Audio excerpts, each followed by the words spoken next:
the personal computer. For too long we've stood in the dark, but no longer. A light is now shining, a beacon of hope for all. Join us, we are here to bring you on a PC gaming adventure like no other you've ever had before.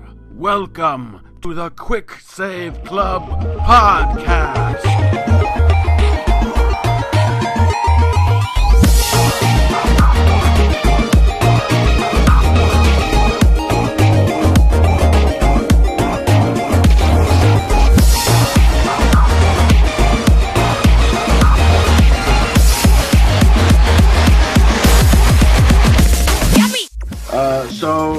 Yeah, 3, 2, 1. Hello, everyone. Welcome to the Quick Save Club Podcast, the PC-focused spin-off from the Cartridge Club, where every month we choose a retro, classic, or indie PC game to play. Some of us stream the game on Twitch, some join the Quick Save Club community on Discord, and some on the forums, and some of us just tweet about it all the time. You can also go to cartridgeclub.org to discuss and play the game of the month on the forums. Yeah, there we go. I can put those two sentences together. At the end of the month, we pick a few members of the community to record a podcast where we share our experiences with the game. Unfortunately, it's just the three of us this time, but that's okay. In the months to come, we'll be playing Planetscape Torment, The Secret of Monkey Island, Commander Keen, Minecraft, and The Seventh Guest. At the end of this episode, we will be announcing the game of the month for November of 2019.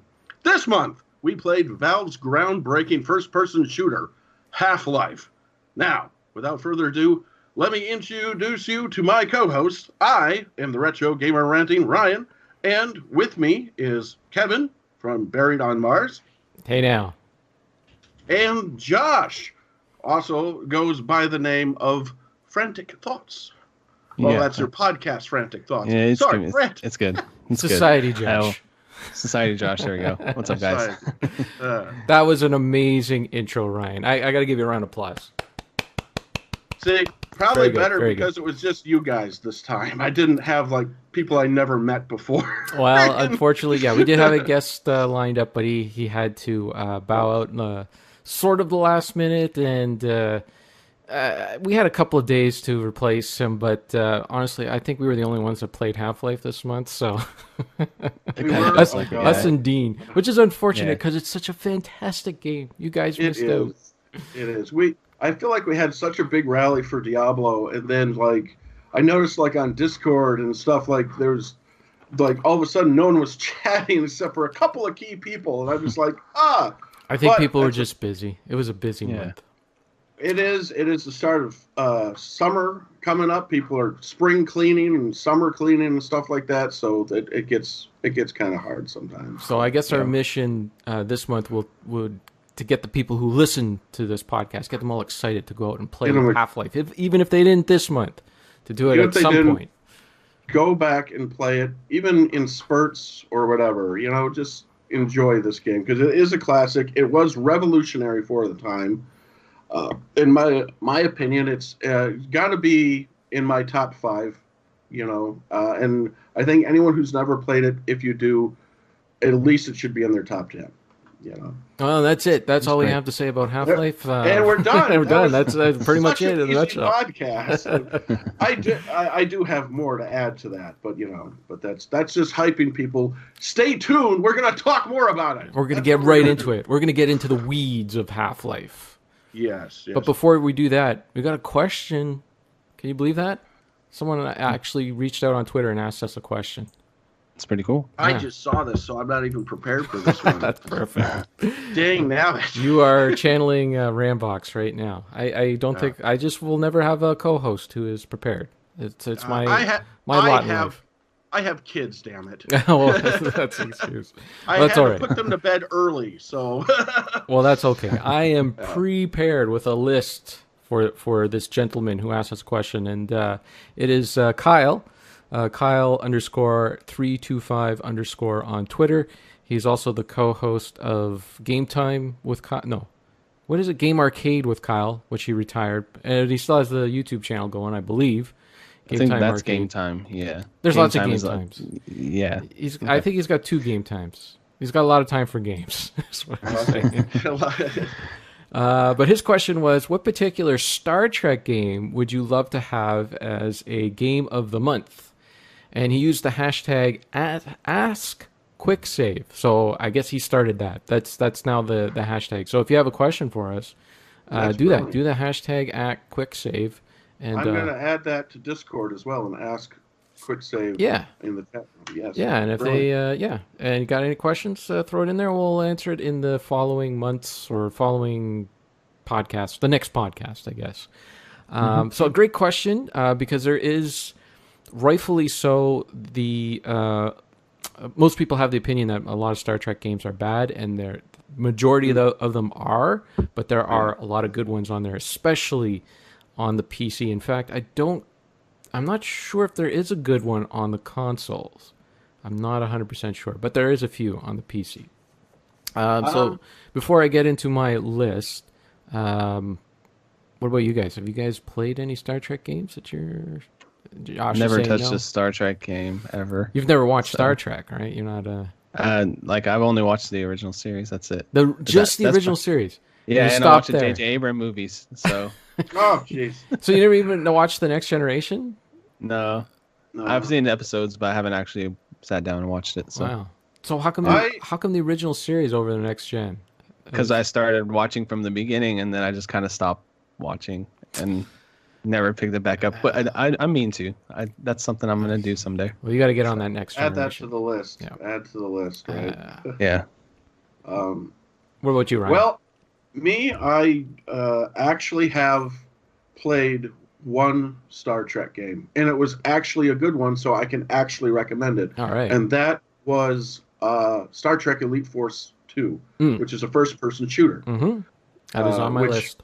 Yeah, and I had it. I don't have it anymore. I remember playing the demo of it a lot when it came with my PC Gamer magazine, and I really liked it. And I did own it at one point. I don't have it, the physical copy anymore. I lost it in a move or something.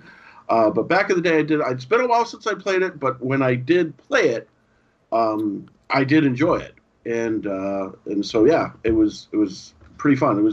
It's kind of a generic first-person shooter, kind of in the Star Trek narrative, but it works because I'm not into the lore and stuff like that, but all the guns and weapons kind of seem to fit. Barry on Mars would probably be able to, if he's ever played it, would be able to vouch if it's more canon or not when it comes to weapons, because the weapons they use are unlike anything I've seen in like the shows. Because the only ones I've ever watched was the Next Generation. I always just had the dinky blaster, But in this one, they actually have like repeater weapons and stuff like that. So I don't know how militaresque they actually get in Star Trek, but if they did, it would be kind of like this game. Yeah, no, they do. I don't know. They're like kind of like the rifle phaser. They had that in the show, and the phasers actually do a lot more. You can go on YouTube and you can find out about all like the different settings and all that. In the show, they never really get into that besides kill and stun, but they do other things. They like pulse out and all that stuff. If you can get right into it, even the Enterprise phasers do different things. They do take certain liberties, but there was 2 games in the Elite Force series, 1 and 2, and they were under the Voyager banner. And they're both great first-person shooters. I believe the first one also made it onto the PS2. I'm not sure. I've never played it on the PS2 though. I've only played the PC version. But the first one was done by Raven Software. Excellent. Yeah, and they're an excellent developer. And the second one was done by Ritual Entertainment, which I don't know what else they've done, but both of them are good. The first one is not obviously, but the first one is the better one. It's it's really good. And the second one is solid. It's a good first person shooter, but those are really the only first-person shooters in the Star Trek. It might have been the first one I played. I can't remember if it was 1 or 2 in the Elite Four series. Like I said, it's been so long. So it might have been the first one I'm remembering. It's just, when I brought up the list, Elite Force 2 was the first one that popped up. So I'm like, maybe that was the one I played. But one of those ones. Yeah. Now, the only thing that holds it back from being a game of the month is that it's not available anywhere. It's one of those license. Who owns it? Is it Activision? Is it because they were the publisher? I hate that so much. Is it Raven Software, who's now bought and sold by someone else? Is it, or they're part of? I they do Call of Duty. Yeah, they do Call of Duty multiplayer maps or something now, right? Yep. Which is sadly, man, that is just that's they made so many good games. So, and now they're just regular. They just do that now. Try to say a word, but it's not coming out. So they're just not available on any of the digital platforms. You can get them on the dark web. I have a couple of dark web copies. I'd love to have physical versions of them, but I have to run into them at a thrift store or something like that, and it just hasn't happened. So that would be the only thing, because it would be difficult to get. And I know a lot of people are not comfortable with going to the dark web, especially to get stuff, especially programs, software. Yeah. But there are a bunch of other games. Another series that I loved is Star Trek Armada, which is an RTS. There's 2 games in that series, 1 and 2. And in that one, you play. You go through the campaigns as the Federation, as the Borg, and I think Romulans. Romulans, and you're all fighting in some Borg war thing. The first game is actually really cool. In it, you play. I don't know if I'm guessing you guys don't really know too much about Star Trek, but at some point, Captain Picard was kidnapped by the Borg and turned into a guy named Locutus. And eventually, spoiler alert, eventually he's saved. I mean, there was more seasons of the show, so I don't know how much of a spoiler it is. But I thought that was in one of the movies, or no? It wasn't? Well, I mean, he does show up in one of the movies in Fever Dream, I believe, but there was a whole couple. There was a big 2-parter episode around it. In this game, you're Captain Picard again, but you fight a clone of Locutus, the Borg clone Locutus.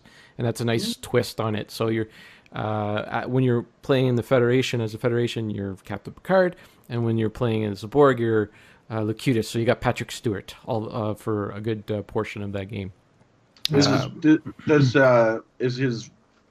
his voice in there? Yeah, it's him. I remember Michael Dorn was in that first one. I think in the first or second, I can't remember. I remember playing as a Defiant, flying that around.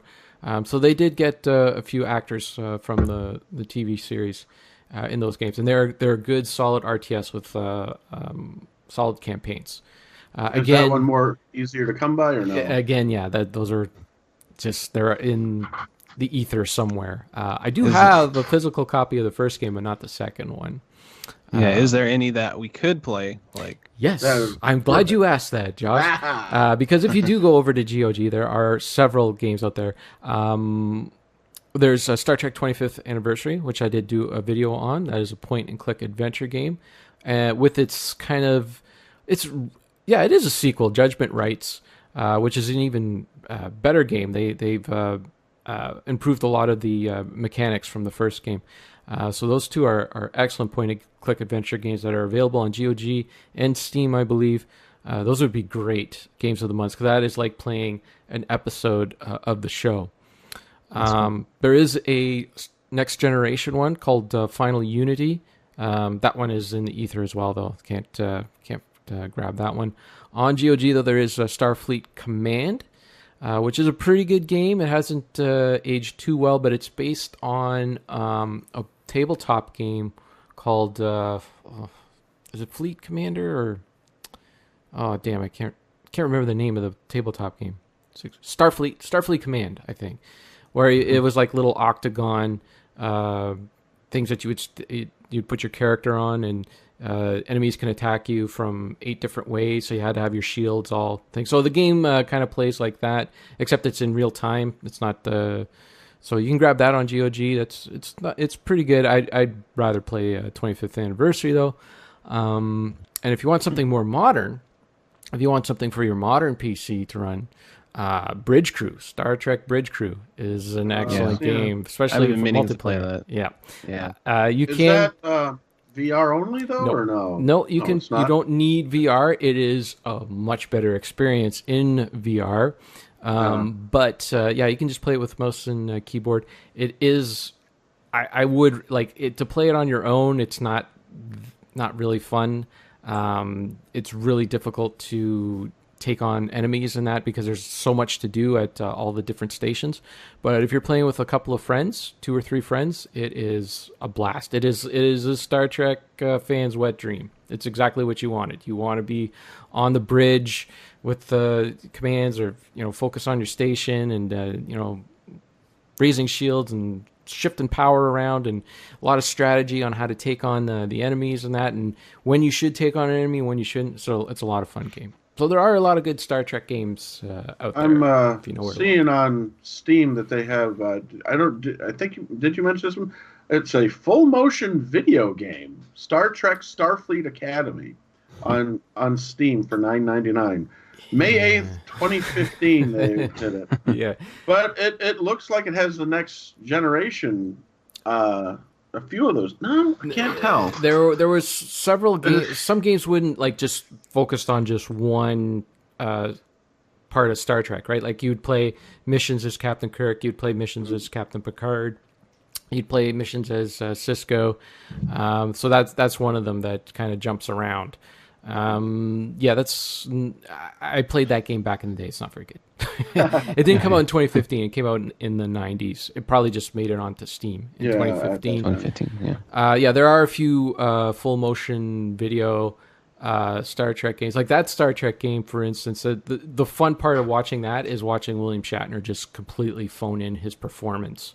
Like you can tell he is one take Shatner. Like I'm going to say the lines, he's reading off a teleprompter, and he's ready to move on to something else. William Shatner seems like the type of guy where if he just doesn't want anything to do with something, he just seems like he'd be just a dick to work with. Oh, there is some classic audio out there that you could search. William Shatner doing voiceover. Oh, it is. There's this one where Howard Stern plays it all the time, where this it was like an editor, not an editor, but producer was telling him, like, Shatner did this first read, and it was a little bit flat, So the producer came in and said, "Hey, can you interject a little more energy into the read?" So Shatner does this second read, and it is dead on. Like, it is just perfect, And Shatner knows it too. He knows that he nailed it, right? It was just a couple of lines or whatever. And this producer just couldn't let it go. And he's like, "Can we get that one more time?" And Shatner's like, "Well, how would you like me to do it?" So the guy's like, "Well, you're the star. You do it." He's like, No.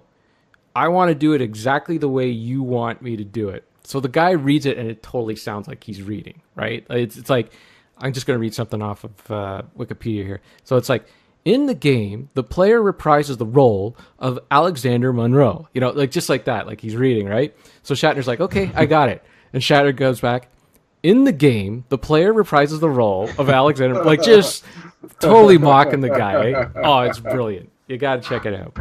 Let's check out Shatner voiceover or something like that on YouTube. You could find it. That's great. That's awesome. All right. Anyways, we went down a big rabbit hole there, and we need to get back to Half-Life. Yeah, this is Half-Life. Let's stop talking about Star Trek. All those people skipping. I just want to hear about Half-Life. We'll have to put a time stamp on there. Please skip to this time to skip Star Trek. Well. Should never skip Star Trek. Well, Josh, would you like to maybe kick off some fun facts that we found out about Half-Life? Oh, thank you for the question, by the way, Kyle. Yes. Kyle. Right. Yeah, it was a great question. It was. What's the hashtag? It's a hashtag #AskQuicksave. Ask QuickSave. And send it to the @QuickSave Club Twitter handle. You started something good, Kyle. Yes, very good. And I'll also put up a new category in Discord for that as well. Sounds good. So, awesome. All right. Fun facts. Yeah. In the late 90s, Valve had a new game company founded by Microsoft employees Gabe Newell and Mike Harrington. With Half-Life being the company's first name, Newell and Harrington sought out Doom and Quake modders to work on it. a move that is said to be the key in making Half-Life a standout title that is still spoken about today. Cool. Ooh. It's like the 20-year reunion recently, right? For this game? Did they reunite? No, like the game is 20-year Anniversary. Anniversary. Oh, anniversary. That's what I Oh, meant. okay. Yeah, that's what I meant. Yeah, I saw that on Twitter, and I think you mentioned. I think, Josh, you mentioned that it got in a Hall of Fame somewhere or something. Or what was it? Yeah, they're doing Video Game Hall of Fame this year to celebrate the 20 years, and I just watched that Half-Life doc by NoClip too yesterday, and that was really good. And they were talking about it was 20-year anniversary and all that, so it's pretty cool. Yeah. All right, cool. If you dig deep enough in Half-Life's files, you'll find that the Gluon gun's file name is actually Weapon Egon.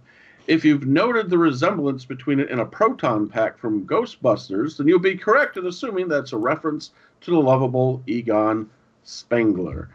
You know, honestly, until I read that, it didn't click with me. Yeah.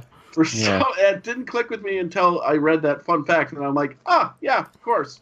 The only difference is it just blasts things into pieces. It doesn't hold them. It would have been cool if it would have been like, if they would have used it kind of like a paralyzing gun or something that like stops things in its track, and like then you can do something else to them or something. That would have been even a better reference if it was kind of like a paralyzing gun or a goo gun or something that. That gun right there just kind of reminds you of like the BFG. It's like the big bad gun, like it's gonna destroy everything. That and the crossbow, which for some odd reason is one of the most OP weapons in that game. It's good times. I like it. So fun. All right.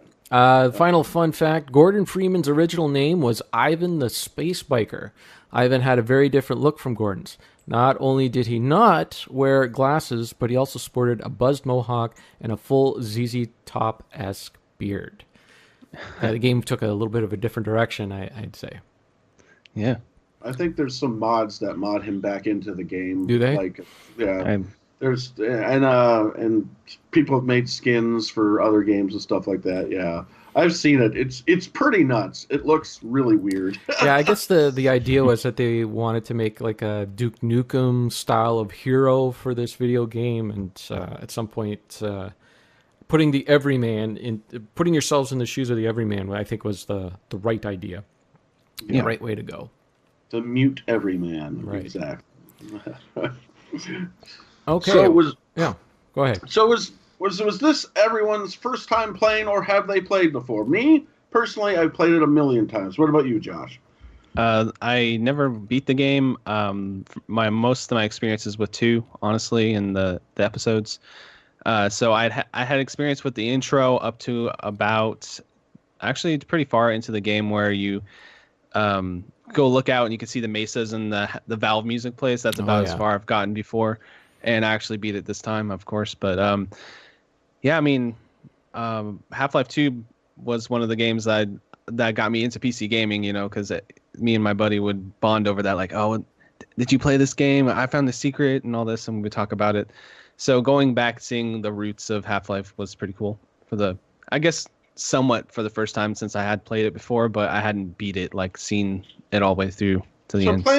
Playing Half-Life 2 first, weren't you ever like at all curious, like, oh, what happened before this? What's with this? Who's this G-Man stuff? Did that ever like? No, yeah, I mean, it's funny because, you know, in that game, the Vortigaunts are like good guys, and you go back and you play Half-Life 1, and they're attacking you with, like, you know, their you feel so guilty. You feel so guilty because then you find out you're killing essentially slaves. You know, you're like, oh my god, you kind of feel bad about it. Yeah, so I mean, it's a different way to look at it, but it was kind of cool.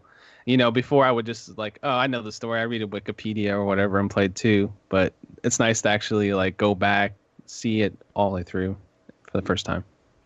Yeah.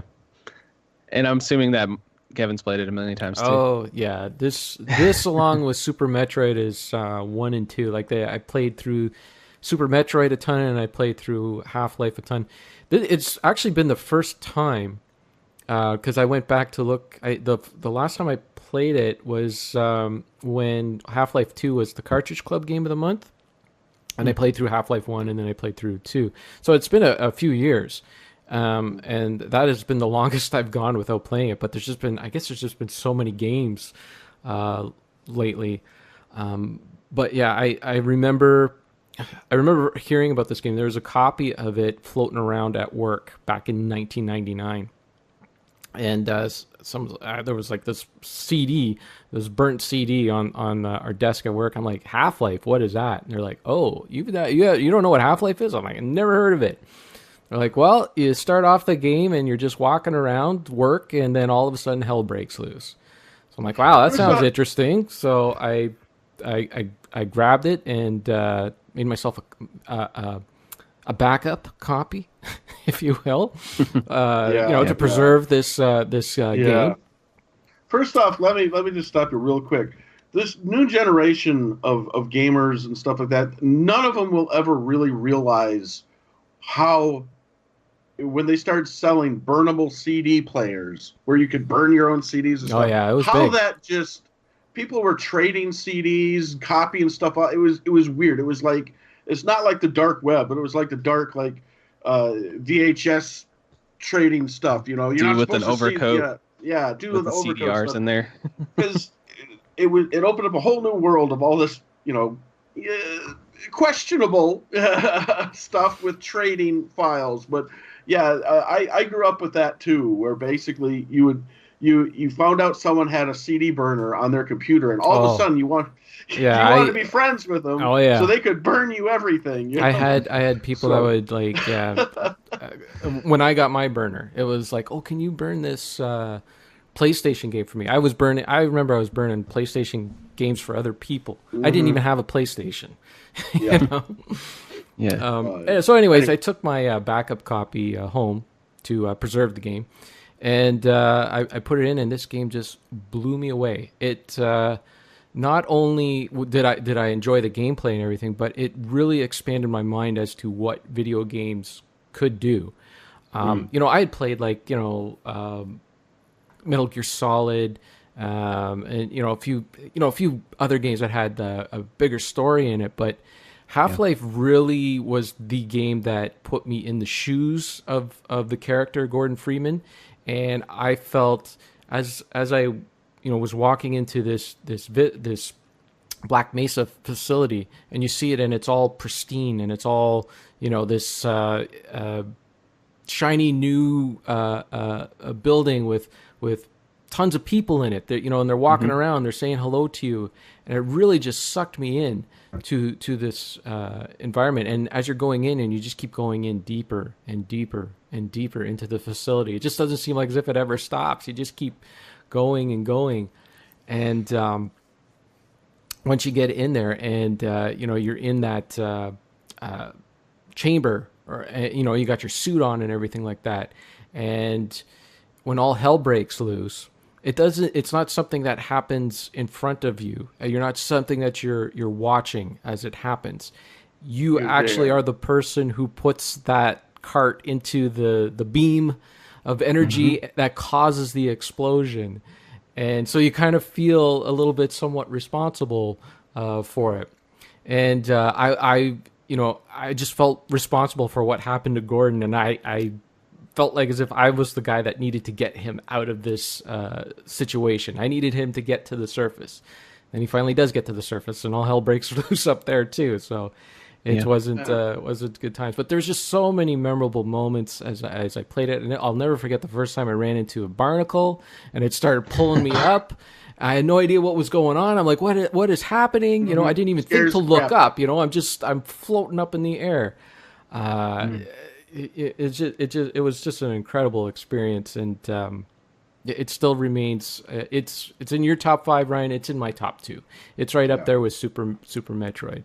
I keep whatever one I played last. That's like my favorite game. Like right now, I'm playing Half-Life. That's my favorite game of all time. I'm pretty sure if I put in Super Metroid, start playing that, well, that will be mine. But for right now, it's my favorite game of all time. I love it.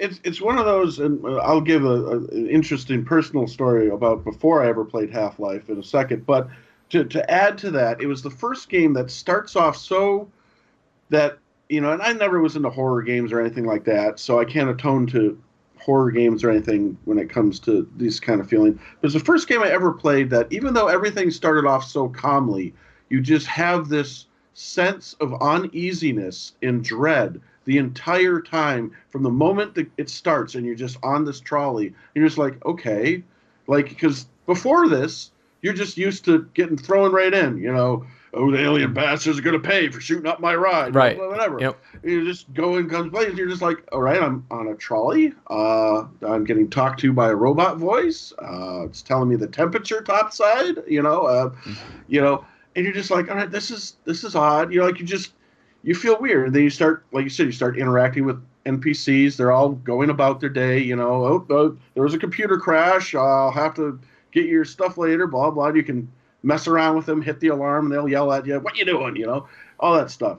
And it's like everyone's just going about their day. And then the farther you go in, people start talking about the test chamber that you're going into and stuff.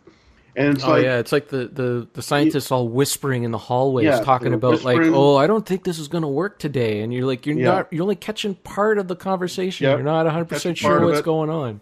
And then, of course, the G-Man, when you first see him on the trolley, and then you see him talking to a scientist, you're like, what are they talking about? Because you hear a muffled, it's like that muffled, You're like, what's this guy up to?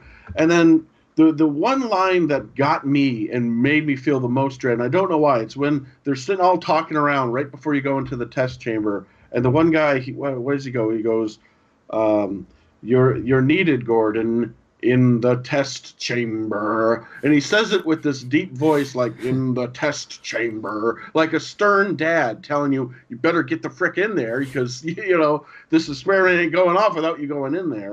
And then, of course, you have the two scientists that finally open the door, and they're bickering between each other. One of them's uneasy. The other one's like, oh, no, everything's fine.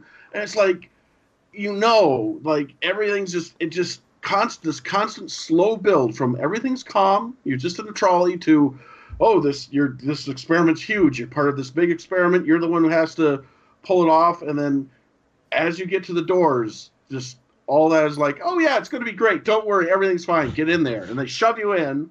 And then, of course, all hell breaks loose. And that feeling you get, it never leaves. Because from that moment on, you never feel calm.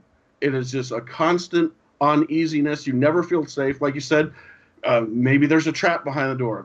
Maybe an alien will spawn in. Maybe you'll get head crabs everywhere. Oh, God, those head crabs. I hate them so much. But, yeah, so... And that was the first game I ever played where I never, ever, ever felt safe. I never felt like it was like calm. Even when there was calm, I never felt calm. But yeah.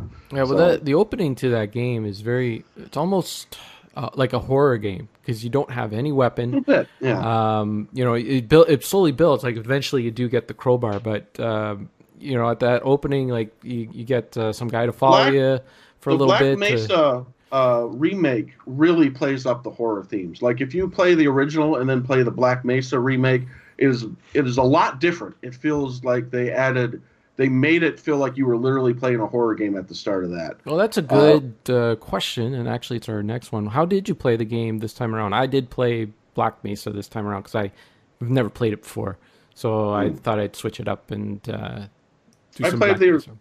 I played the original OG. I played Source. Yeah. I wish I would have played. Did you play Source, Ryan? Yes. Or? Nope. Oh. I played original, which glitched on me, and it would not teleport me to Zan. Oh, yeah. No. I kept reloading. I tried cheating to load the level, putting in the thing, and it said doesn't exist or something. Huh. And it's like, what? So something happened, but then again, I should have bought Source. So I had to you didn't mess around. You should have, because the version I have is the original version of the game. But if I just put in my code into Steam, and it gave me the Source one for free. I did that a while ago, and it just gave me the normal one. I'll have to try that. Anyway, but yeah, it was just the OG one. I wanted to get that experience back from when I first played it, which that was sorry, I don't mean to be talking so much, but that was kind of my original story I wanted to get to before we got to the that thing was I was actually angry at Half-Life when it first came out. When I actually did not want to play Half-Life, and that was because that was during the big FPS war. You had all these new games come out. You had Unreal coming out at the same time. I think you had Sin coming out at the same time, and you had let me see, and then you had Half-Life coming out. I put all my stock in Unreal because I'm like, that's going to be the game. That's going to be awesome. So I saved up my money, and when those games came out, I bought Unreal instead. And then I started hearing reviews, and everyone was saying Half-Life was the best game ever. And I'm sitting here going, no, but I put my money into Unreal, and it looks better, and this and that. And I'm like, I'm never going to play this game. So I like put off playing the game for a year because I was bitter that it got better reviews than Unreal, and I saved my money to buy Unreal instead of Half-Life. Then I eventually did buy Half-Life, and I'm like, oh, yeah, I was an idiot. It was one of the greatest games ever. See, what you got to do is not save up your money and just find yourself a backup copy to preserve the game like I did. So yeah, at the time, I was a good boy, and I was paying cash for stuff. crazy. It's crazy. So that was my funny story. That I was actually angry at the game at first because it got good reviews. Not that Unreal didn't get good reviews. It's just, for some odd reason I was being petty about it. But oh well, moving on. Sorry. It's all about defending your like a lot of people do that. It's about defending your purchase. You only had money for one, so you're going to convince yourself that you made the right decision, right? By saying, "Wow, this game is the best, and this other stuff is crap." It's kind of like the consoles. You only have money for one console, so you're going to defend your choice, right? Yeah, exactly. And then, like, graphically at the time, I didn't think Half-Life looked impressive. But then again, I'm looking at screenshots and stuff like that. Yeah.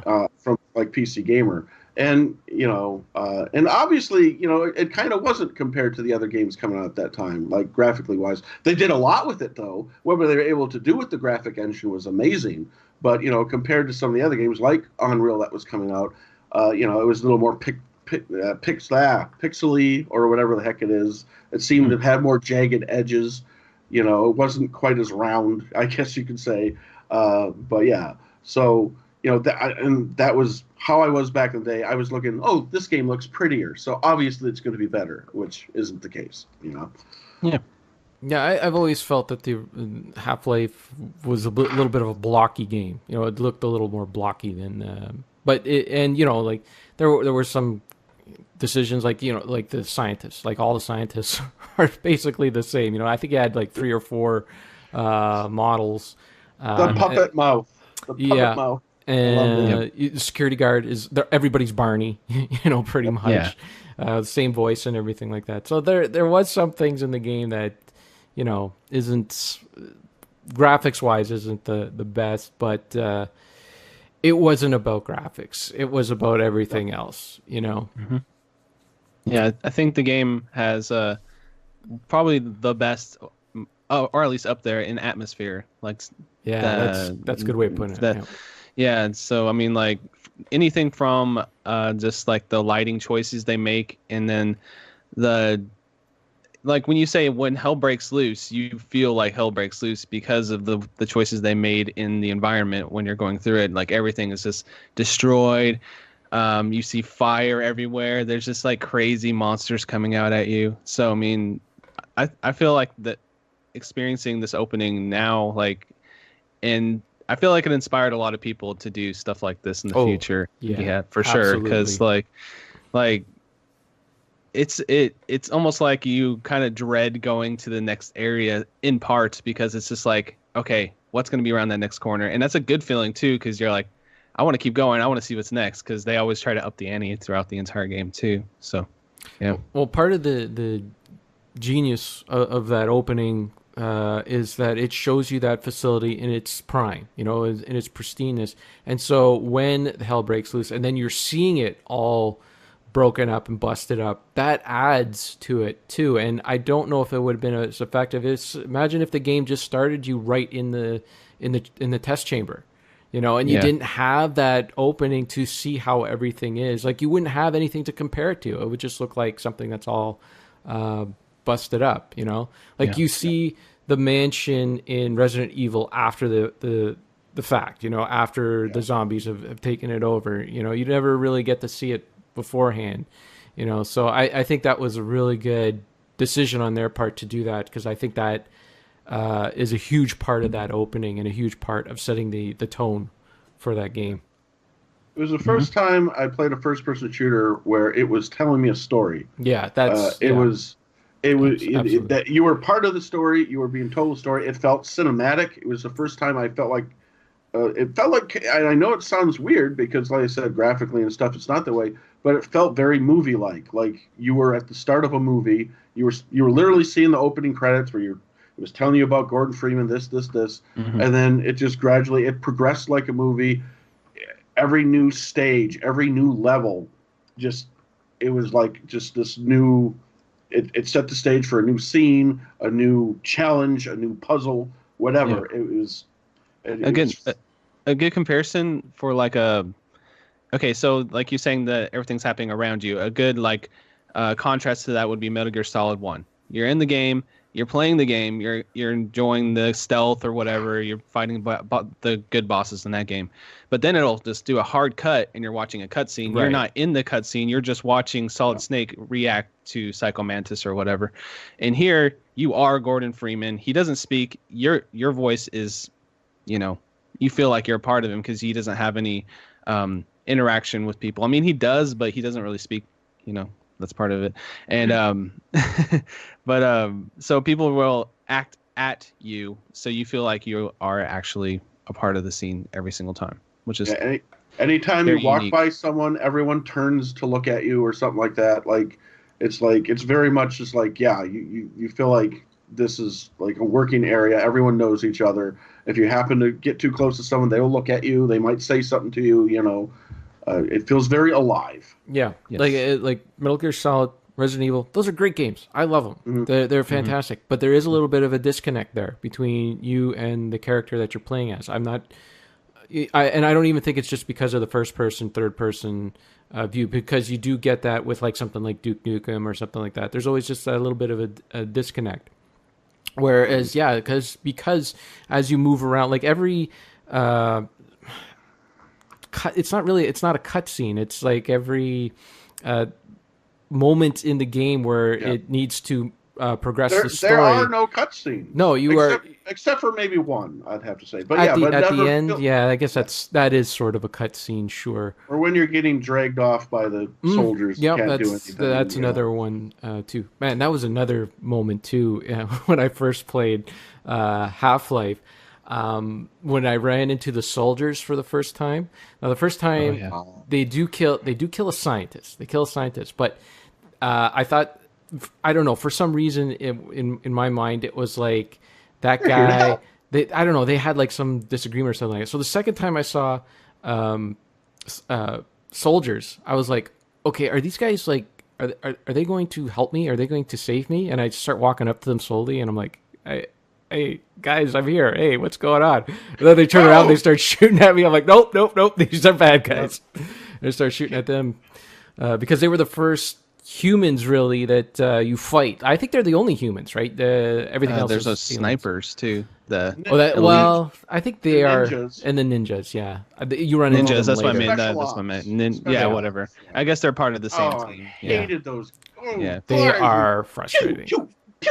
Yeah, there are some frustrating enemies in the game. It's like they gave a sniper rifle to the Flash and just told him to run around and be annoying, And that's when you hey, I'm good with the crossbow. I'm gonna outsnipe this guy right now. That's what you do.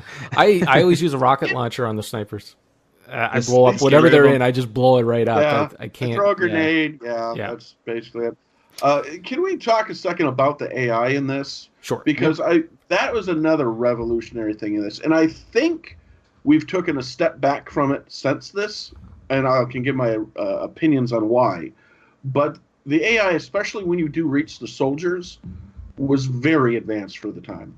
They would flank you. You would never be able. You could reload that a scene a million times, and you would have a different fight with that group of soldiers. You'd enter a room where there's all these sandbags set up and all this stuff. And you'd get people coming around from behind you. They'd be throwing a grenade at you. And I just realized this, for some reason I forgot about this. Like if a soldier's about to die and they're all alone, they will actually drop and they'll put a grenade on the ground right next to where they're dying, so they will explode after they're dead. Like there was all these little tactics that you just never saw before, and it was a challenge. Even on easy mode, this is an extremely challenging game. It doesn't help that they're bullet sponges too, which is I kind of have an issue with, but you could never just go into a room and just go guns blazing. You couldn't just run into the middle of the room and just go boom, boom, boom. No, you'd be dead almost immediately. Like every time you would enter a room full of these bad guys, it was going to be a challenge. And that's why, and that's where it's so unnerving, is because it does start off a little easier. You have head crabs, you have those little loud dog-like creatures. I forgot the name of them. Hounds, something like that. Yeah, something like that. And of course, the zombies that are basically just annoying zombies and stuff. And then you start getting to aliens that do shoot projectiles at you, like the Zogon and stuff.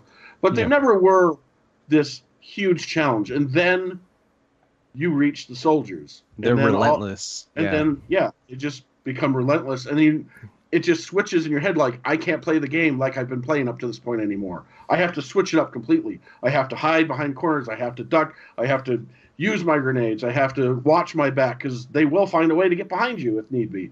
They flank you. They change up their strategy depending on what weapon they have. If they have a shotgun, they'll come running right at you. If they have the machine gun, they'll stay back and find a spot to where they can get a line of sight on you and start shooting at you. It was the first time I fought an enemy in a game where they actually would retreat. They would run away from you. Yeah. And you'd be like, why are they running away? You hear them talking on their comms like, So. And this blew my mind back in the day because you didn't encounter that kind of AI in a video game before. And it was amazingly realistic. And I think to this day it still holds up.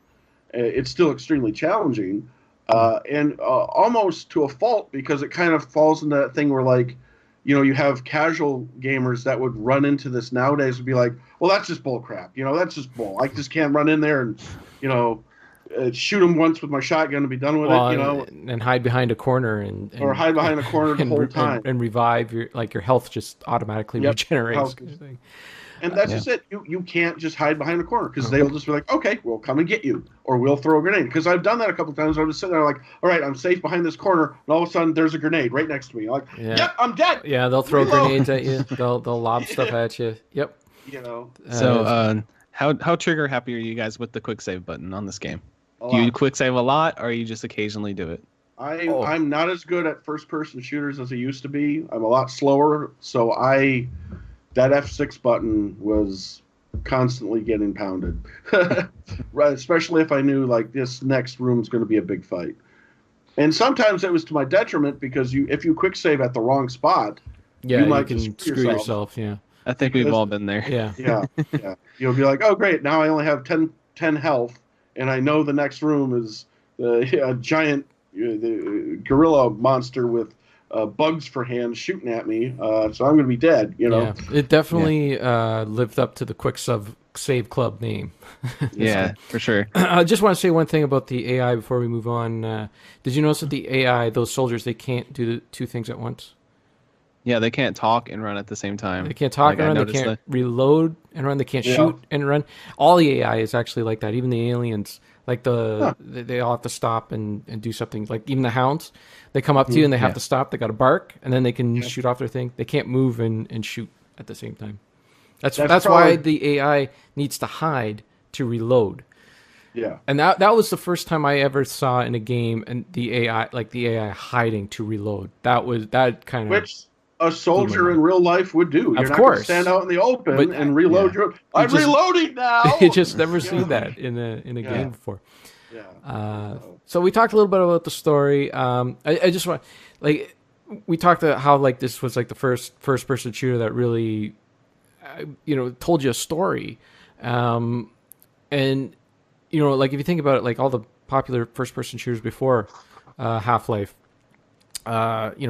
Quake, Doom, Wolfenstein, they all had a similar, they just kind of threw you in Like Doom throws you into hell, Wolfenstein throws you into a Nazi prison, Quake throws you onto you're on a planet or some sci-fi thing. I can't remember. It's weird, yeah. But they just throw you into a situation and you just start shooting your way out of it. And, the thing is, get a key or something like that so you can open up a door and move on. Not only did Half-Life introduce this story where it pulls you into this area, but it also switched level design and turned level design all completely on its head for a first-person shooter. And in the notes here, I put level design, bosses, and enemies all in the same sentence there because it felt... I don't know if it just felt like as if the level design was all like they're all in sync. Like when you play the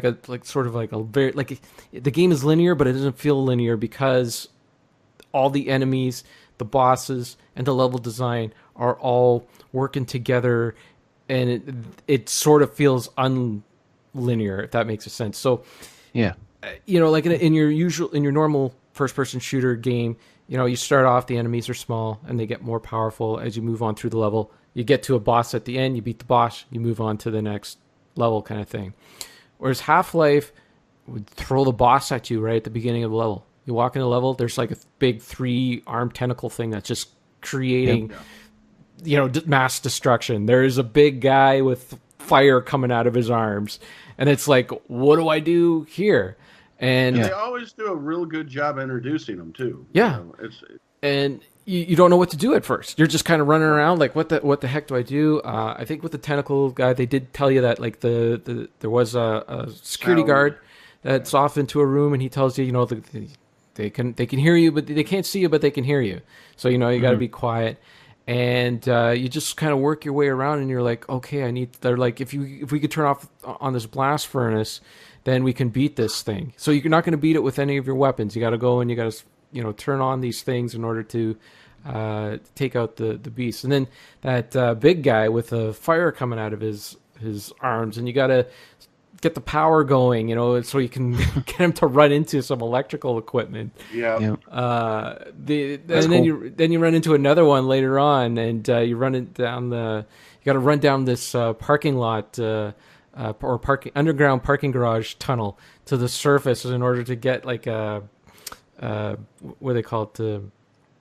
One of those ballistic missiles. To tell it where to fire things. Yeah, and you run up that tower, and it's shaking. He starts shaking the tower while you're up there, and you're trying to select his area. I'm trying to kill you. Stop trying to kill you. Yeah. Stop moving around. And all those things. It's like you start at the beginning of the level. The boss is there, so you go and you do the things in the level, and then you come back to the beginning of the level, and it loops you're around. Being chased by the boss the whole time you're trying to do those things. A good thing about that tentacle part, which I thought actually playing it this time really kind of it's so cool that they make the Black Mesa facility feel like a labyrinth, that you go down, and then you end up back at the original place almost every single time. You don't feel like you're going back ever, the way they make it work. Like that one part of when you're doing the furnace, you go down and you turn on this big fan and they blow you back up, and then you're back over to the tentacle guy and you got to go turn on another part of it. It's really cool.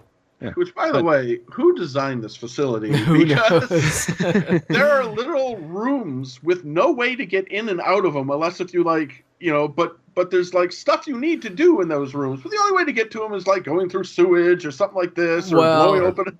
The idea is that there was a big explosion, and a lot of the doors don't open or work now. They're locked. You go up to a lot of doors and they're locked. So it must be a nightmare just being a maintenance guy in this facility. Well, don't you even if you get one security guard to follow you through this one. There's this one area where there's a bunch of enemies, and you can aggro them, or whatever they call it, and you can run into a room and you can turn on these guns and shoot them. And if you get the security guy to survive that whole onslaught and get him to come over to the other end, you open up this passageway to a sewer, And you start walking down, and he's like, you know what? I'm going to find another way out of here than instead of walking through raw sewage. So you just go ahead and you do that. Just go ahead. I just thought that was really funny, you know, because it's like, yeah, you do that. I'm not going to do that. Yeah, it's cool. The little AI personality they throw in there. Oh, yeah, there's so many, like, little, yeah, it's they all come to life. Like, there's just, like, the dialogue in the game is great. It's fantastic. I mean, they might have had only 3 voice actors, but they got their... They nailed it, yeah. Big time. Nailed it. So I wanted to mention sound, too, because the only disappointment I had with Black Mesa... So if people don't know what Black Mesa is, it's kind of like... these fans wanted to, I guess, HD remake Half-Life, and it's something that... In the Source engine, the Half-Life 2. Yeah, like Source 2, right? Yeah. Right, yeah. Like complete, like it's already, I guess it already has been remade with Source, but yeah, this is like, so it looks fairly modern. It looks like almost like a modern first-person shooter. And it was all fans that wanted to do this, and Valve has like no interest in doing this at all, so they said, you know what, you guys go ahead and do that, and we'll put it on Steam. Something really that I cool. wish... Really cool by them. Something really that cool. I wish more developers would do. Nintendo. But, yeah. You have a fan game? Nope, sorry. No, we're going to pull that. And, nope. Yeah. You can't make a game better than us. Stop it. Anyways, so I this is the first time I played through Black Mesa. It's a lot. It's pretty much a faithful recreation of the original game. They take certain liberties with how things look and that. And the cool thing about it too is like it kind of opened my eyes to how well I know the original game, because I was like, oh no, that changed there and that's different there and all that stuff. So that makes you feel good about yourself. But the one thing that is kind of a little bit of a disappointment is they kind of mess around with the audio a lot. More to my liking, I guess, because there's so many classic sound effects and noises in Half-Life that are just so identifiable. Like, you know, you go up to those health things on the wall. Wouldn't it be great if work had that? You were just feeling a little down, and you just plug yourself into this first aid station. But you know, all those little sounds, the HEV thing when you plug into it, the enemies and all that. And one of the sounds I really do enjoy is those voices of the soldiers, you know, that you know, over the intercom thing, you know, like they don't talk normally. Like gravelly, and they gave them like proper voices. Right, yeah. They sound like robots, actually, how they're talking like that. And I think it's cool. I like it, and they changed it in Black Mesa. They gave them like full voices and that, and it's fine. It's all right. You could make out better what they're saying in that, but it's not the same. But even like all the weapons, how they sound, that crowbar, you know, when you hit different things, you know, that the crowbar sounds great. When you hit a head crab or something like that, it's got that meaty sound. You know? God. Yeah. It sounds like somebody in the studio had like a roast and they were just smashing something to get that to get that sound effect. And that's the funny thing. You say the iconic sound effects, and it is now. But when I first played it, I remember actually being underwhelmed by the sound effects. Like I always felt like, they always felt like the explosion sound just sounded like it was just like generic to me, like, you know, whatever. Everything sounded kind of generic. But again, when you're with a game so much, and all of a sudden that's the only sound that goes with that game, you know? Because if you play it enough, they're just like, well, of course that's how it sounds when you hit a head crab or something like that, or that's how a head crab zombie sounds, you know? So when I first started playing the game, I'm just like, oh, that's very generic. But then now I've played the game so often, it's just like, yeah, it's in my head canon. That's the sound it's supposed to be. No, there, generic would be the furthest thing. I like, you know. Well, I know. I'm just saying, like your handgun, like your handgun, how that sounds in the game. Like no other developer is willing to make their handgun sound like Half-Life handgun. They do not want to rip it off. The machine gun, the shotgun, every gun in this game just sounds unique. It just sounds like you can hear it, and like if you think about it, you can hear the sounds in your head. What other game can you do that? Like I go play a Call of Duty, I'm not going to sit here and be like, "Oh, the Spaz 12 sounds like this." Yeah, you know? exactly. Like, it all just sounds the same. Yeah. Every weapon has that Half-Life sound. You could just like if you were to put them in a lineup, play me 5 different handgun sounds. I will be able to pick out the Half-Life one. It will be an easy task. And even like you know, like when you kill a barnacle, and it does that. That just That sounds slimy. yeah, almost, yeah. I think it's like dog food coming out of a can or something like that. Yeah. It's just oh man, that sounds great. Now that you say it, yeah. I'm still traumatized by barnacles. By the way, I don't know how you guys, but when that first one pulled me up in the air, it's 5 shots with a handgun to take them out, and I take them all out because I can't stand them. Me too. I can't stand them. They I'm just not going to tiptoe around them. I'm going to shoot them all. And I know Dean says, I was reading in his journals, which have been fantastic, by the way. Yeah. He was saying crowbars are good against barnacles, but the thing is, you with have a to barnacle, get up there for 'em. exactly. If they pull you high up and you kill them, it's not the fall that hurts; it's when you hit the ground. Yeah, it's not good times. I think one of the coolest sounds is that I don't know what the monster is called, but that big demon underneath the ground, in the water when you're in there, when they first give you the crossbow, God, and it's like a muffled like growl. Oh yeah, sounds like a chainsaw almost. It almost sounds like a chainsaw when he's attacking you. Yeah, it's freaky. Like, and they come at you. They don't. Yeah, they're like relentless. That's another word you could use for that AI too. It's like. Yeah, the first and time he's introduced perfectly. He's eating a scientist. He jumps out and grabs. And you're like, God! No. This is how like crazy it was back in the day when you would play these games. But I remember the first time when I ran into that room, and in the instructions for the games, it gives you a completely different set of keys for swimming. Like it tells you like you got to press this to go up and press that to go down and all that. So the first time I went down there, I'm like trying to learn how to swim. I didn't know that you could just use the WASD and spacebar to go up. I thought you had to use all these extra crazy keys to do that. And the first time I played the game, I was using all these weird keys to swim, and I hated swimming and I dreaded it. And then I think just one time I was playing it and I went in underwater.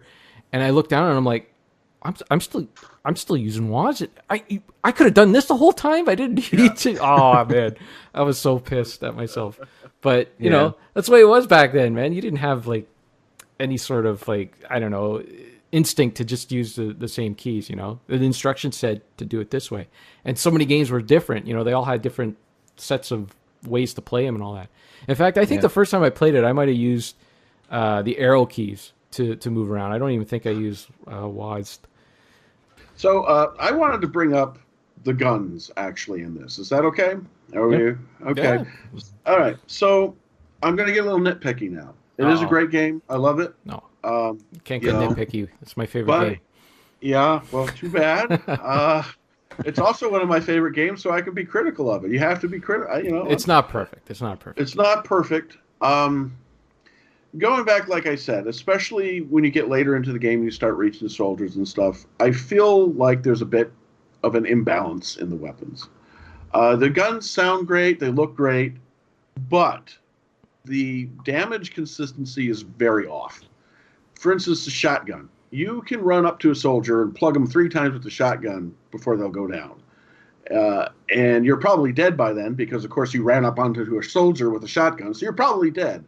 But you could take the crossbow and hit them in the kneecap, and they're dead immediately.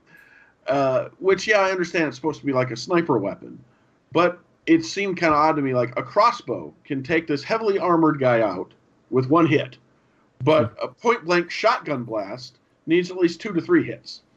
And that always kind of irritated me how bullet spongy some of the enemies were. And like I said, some guns you can blast away with some of the later OP guns.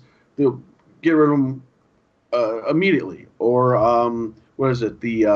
What's the second pistol? It's not a pistol. It's the revolver. Magnum. Like the Magnum. Revolver, yeah, that thing's pretty OP as well. And you can take enemies out. You can snipe with that thing. You can snipe with that thing. It's a slower shot, which again the crossbow is too. And people will tell me, they're slower shots, so it takes forever to reload a crossbow, blah blah. So that balances it out. Yeah, but still, there are certain weapons where it just feels like you have to unload an entire clip into an enemy. Sometimes it feels like, or it just you thought you killed a guy, but he's still alive, and you're like, I shot him like 8 times. Why ain't he dead? So I never really liked the shooting in Half-Life because of that. Like I understand the strategy of it. I understand like yeah, you have to hide, you have to get good, you have to do this. I understand that. But when the logic in my head says, okay, that guy should have died when I hit him with this kind of gun, because logically he would have, and it doesn't happen, then it kind of takes me out of it. Even though it gets kind of tense.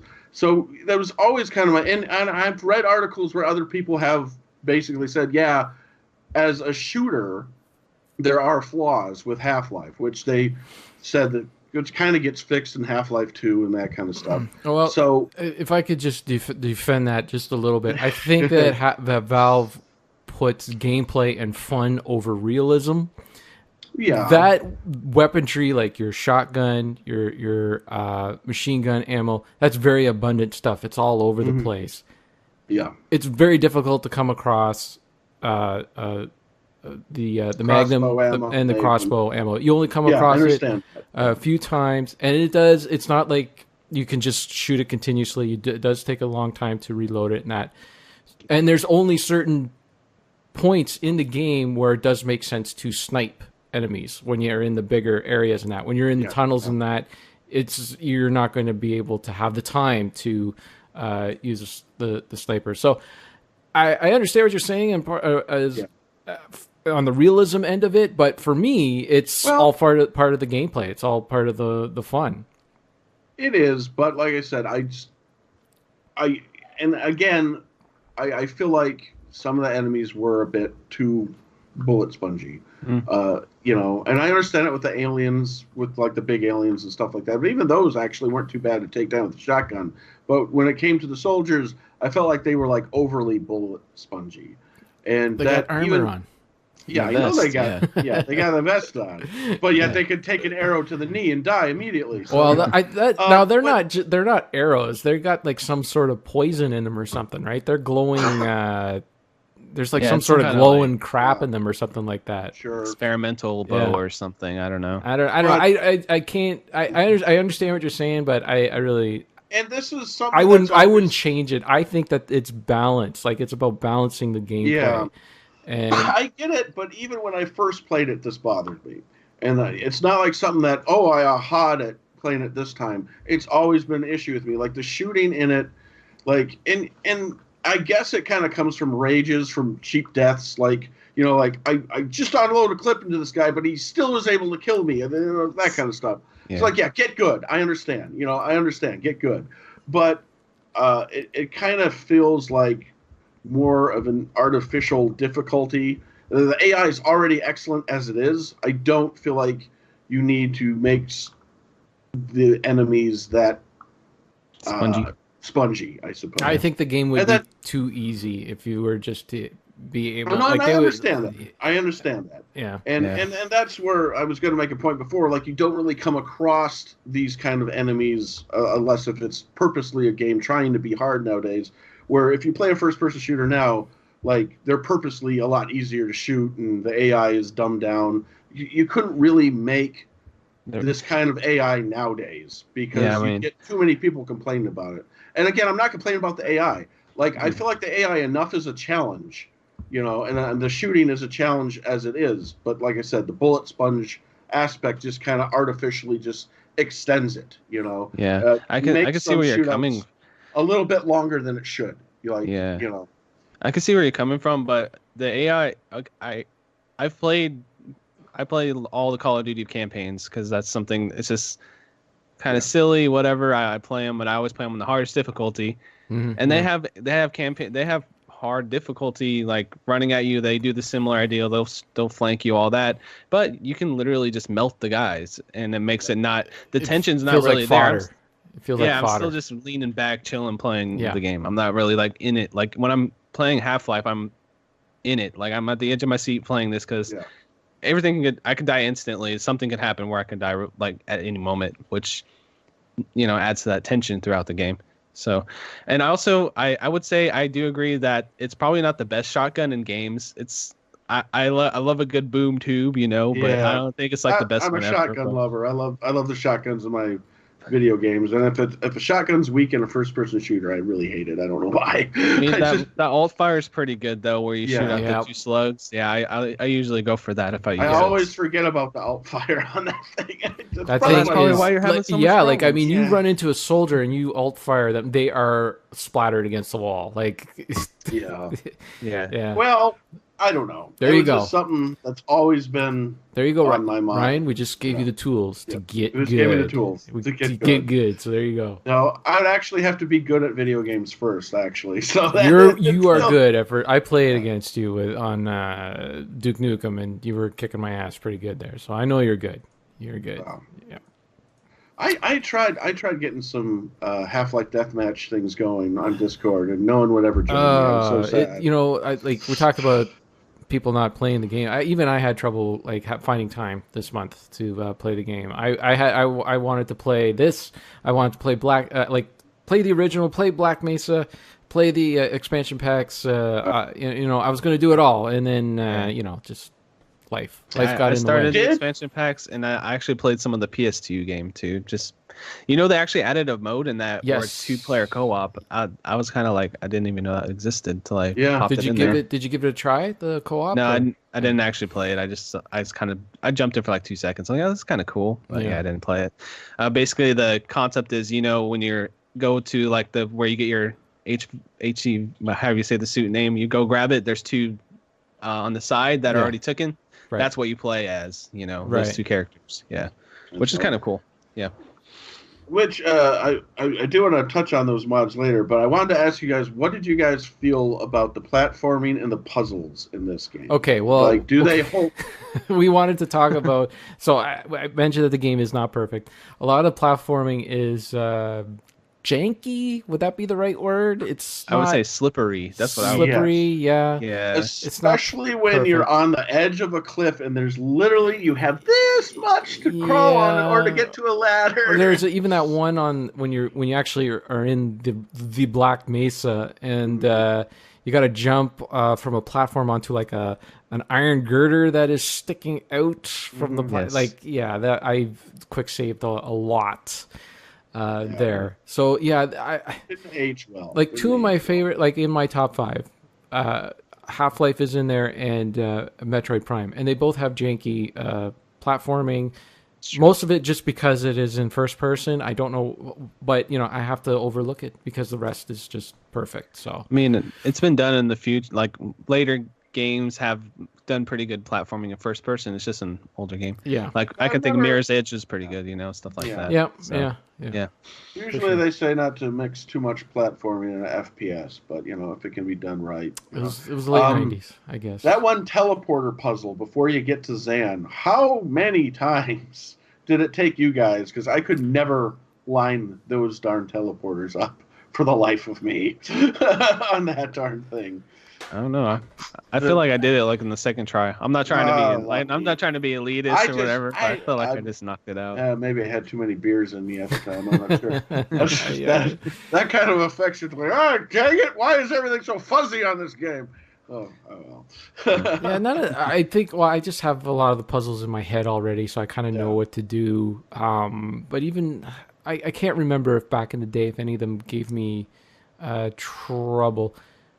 I think the thing that gave me the most trouble back in the day was actually that figuring out that the ballistic when you in that area and you're using the ballistic missile and you destroy the enemy, where to go next. I remember that confused me, and I might have looked it up. I can't remember, but that you have to hit the antenna to knock it down or to get back. Yeah. I think that's really the only thing that I could remember that gave me trouble. But I feel like they were well thought out. It was confusing the first time you ever played it because, again, this was the first time you kind of ran into these kind of puzzles in a first-person shooter. Like the ballistic missile one where you're like, okay, how do I get there? Oh, wait, I have bombs. Can I destroy that wall? Oh, I can. Wow. So it's kind of, they give you these aha moments where you might be frustrated, but then once you figure it out, you're like, well, that's pretty cool. Yeah, You know? there's a lot of following. Like, okay, it's like you get into a room and it's like, okay, I need to combine three things in order to get this going, and there's a lot of following, like pipes and stuff like Yeah. that, in order to. Oh, okay, and then there's the switch, and how do I get over there, kind of thing. Yeah.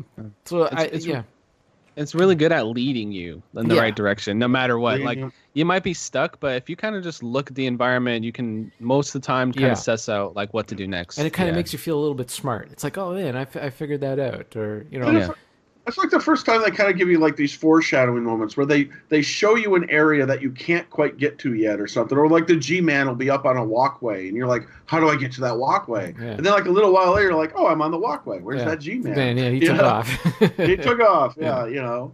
And so it's kind of cool. Like you'll see an area and you'll be like, oh, well, obviously I'm going there next. And you're like, oh, nope, door's locked. So how do I get there now? You know, and you got to go through tunnels or this or that or do a puzzle. And then you're like, oh, now I'm finally here, you know. So a lot of locked doors. Oh yeah, like even I remember this back in the day. That one area where you're in the with all the conveyor belts, and I remember getting stuck in there. I'm like, where do I go? Where do I go? There's a bomb in that door. There's a wet and everything. And so then finally I thought, well, what if I like follow where the belts are coming out from? You know, maybe I can get in there and maybe that's where I'm supposed to go. And then I finally go in there, and there's nothing in there but a crate. So I open up the crate, and what's in the crate was a what do you call it? One of them not timed bomb, but like a remote detonated bomb. Yeah. Mm-hmm. And it was like I got it, and I'm like, oh, if I put that on the conveyor belt and just line it up with the bomb, like the line bomb that's in the entranceway, and set it off, then I can go. And if I didn't find that in the crate, I probably would still be stuck in that area, right? To figure out where to go. But the game was good. Like, they knew enough to put that in there to give you that, a little bit of a kernel of an idea. Like, oh, yeah, that's what you're supposed to do. Yeah, that's cool. I do have one more gripe about the game, and it's the surprise mother effer moments where an enemy just is right there. You enter, you round a corner, and hey, how you doing? They're right there. Whether if they teleport in or those lovely, lovely head crabs that are always in those ventilation shafts, where I think the one that always gets me is when you're on the edge of the cliff and you finally get to the opening that you're supposed to get to, and as soon as you round into that tunnel, head crab right in your face. And you're still teetering on the edge, so you're probably gonna fall off anyway.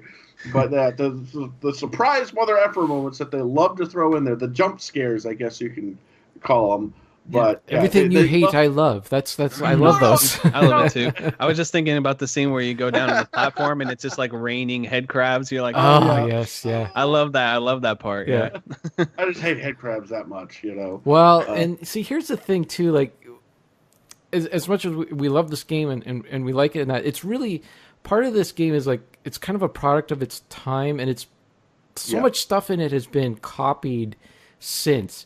Like, we talked about the opening and everything like that and how great it is, but part of it is like you had to have been there at the time, or at least be able to put yourself in the headspace of the late 90s and understand like where games were at that time. Because now, if you gave that game to somebody now and you said, well, look at this amazing opening, it's like, well, this is something that I've seen so many times before. Look at these little head crabs that come out and jump out at you. Yeah. Well, I've seen this in so many games. Like, how many first-person shooters or even third-person shooters or whatever have some small enemy that's really hard to hit? It's hard to tell, like, to explain, like, well, Half-Life was the first one to do this. Like, well, so what? You got it in every... It's funny, like, even, like, Minecraft added a little mini zombie that's hard to hit like that. That's every game has it. So, every game has it. Every game has a head crab now, and, well, it's for the past 20 years since it came out. Every game tells a story now, like Half-Life. Like, Half-Life really... tries to, but at least there is some sort of story element in it. Like, really, Half-Life kind of set off, I think, like the second era of not only first-person shooters, but just of gaming. Like you had, console gaming with the 2D platformers, and computers were doing the 3D stuff with your Doom and your Quake and all that stuff.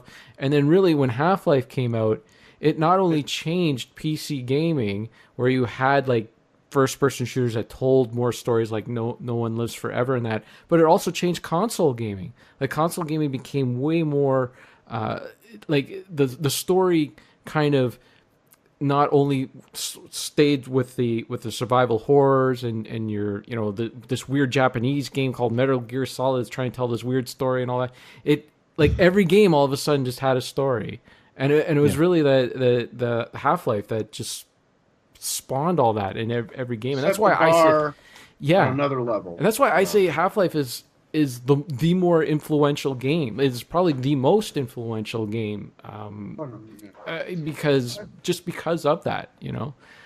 Sure, you wouldn't have Half-Life without Doom, but really, Doom inspired first-person shooters. And set the goal for first-person shooters, where Half-Life set the goal for all games, like all gaming. Yeah, definitely. That's how I feel, anyways.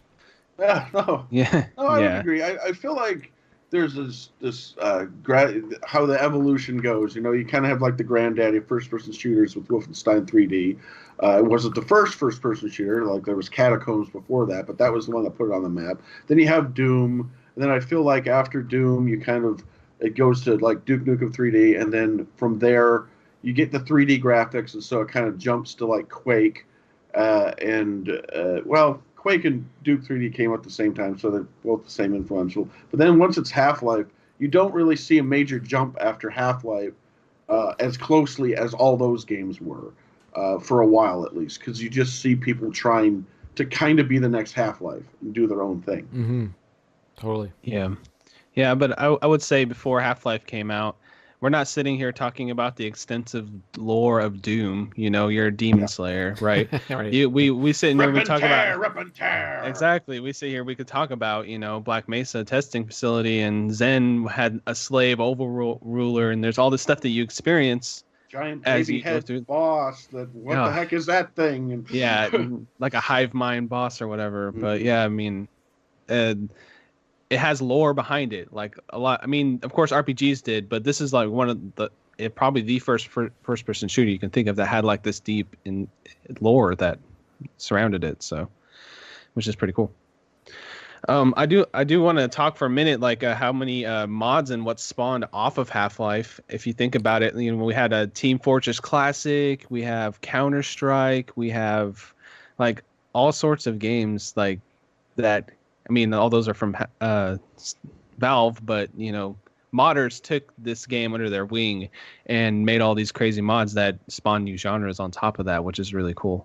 Well, didn't like the mods come and then Valve take them under their umbrella kind of thing and say, "Yeah, the Counter-Strike, this is great. Let's get this thing out there," kind of thing, which is just wow. Well, yeah, they saw talent, they saw what people were playing because that was the 1 week thing that reviews said was like, oh, well, the multiplayer in it isn't very good. And so what happened is a bunch of people got together and created created Team Fortress Classic, which Team Fortress was originally Quake, but they then attached it to there, and then people were like, oh, and then people made CS Counter-Strike and stuff like that. So like the modding world like attached it, and then Valve just realized, oh, well, they just made our multiplayer better, so let's give them a job, and which is awesome. Yeah, it was like, I think it was in that documentary. What was the name? Who were the people that put that out? NoClip and Danny NoClip. O'Dwyer. Right. Yeah, he's from GameSpot originally. Well, they talked to Randy Pitchford a lot, who did the expansion packs for the game, the Blue Shift and Opposing Force.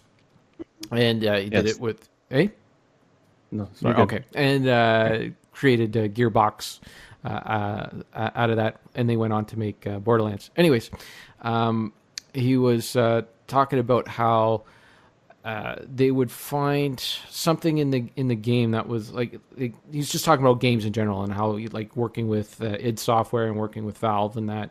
And he was talking about working on a game with id Software, and they found I can't remember exactly what it was, but it was something in the game that was really The fun. physics. It was so It was the yeah, physics. right. It was the physics, right? And they said, "Oh, this is really fun," or whatever. And they said, we should find a way to get this to the player so the player can mess around with the physics. And id said, "Oh no, we can't do that. We can't. That's too much. You can't give that much power to the player." And he was like, "That was like the difference between id and Valve. If you brought the same thing to Valve, Valve would be like." Yeah, what can we do? And Let's that's make the where gravity the gun. gravity gun came from Yeah. for Yep. Half-Life 2, to just mess around with the physics. And that's the way they've always been. They just let people was it the source that was open for it that allowed the modders to go. I'm not Yes. so big on the lingo. Yeah, but basically what it is the engine was so moddable, and the way that they converted it Engine, to that's it. The yeah, engine the was engine. Yes, they made the engine so easy to take one piece out and put a new piece in. They made it so easy for people and so accessible. That's basically how Gary's mod and all that became, Right. big thing, because it's so easy just to tinker in there, and then people learned all about the engine and made all these crazy mods that became phenomenons. Like it's esports and all that. Like they go into that in that documentary. I actually really recommend that documentary too. So I'll have to check it out. Yeah, you haven't watched. My only problem with that documentary, I liked a lot of it, and I liked a lot what was in it. They normally talk to people who work on the games, but I guess in this one they couldn't get anyone from Valve. Everyone's kind of tight-lipped, I guess, about Half-Life. That's They're kind of weird. a little afraid of Gabe's wrath if they let out something, and I guess like they said in the documentary, it's a little bit of a sore point that they never did make 3 for a lot of them. So I guess a lot of them didn't want to get it stuck into like why isn't 3 made and all that stuff.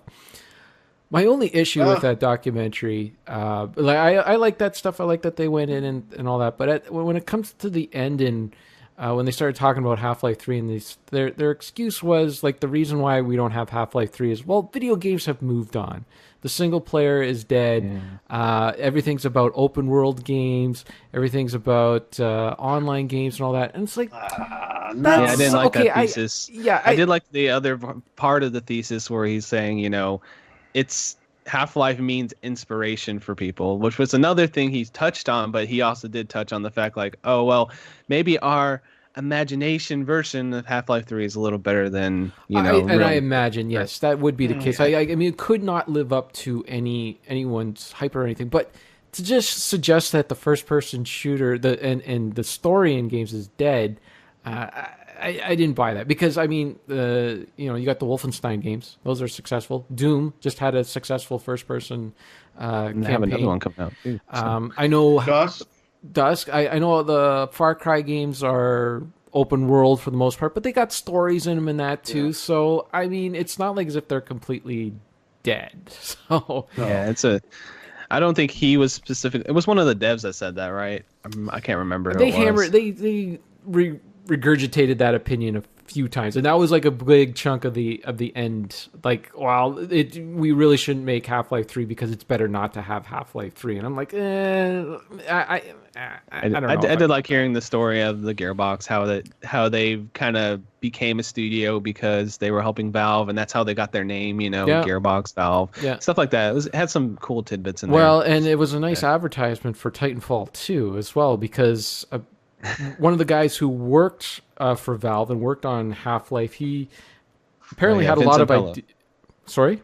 It was Vince Sampella. That's the guy. So I'm not good with the names and stuff. That's why we got young Josh here to get everything, cross the T's and dot the I's. Yeah.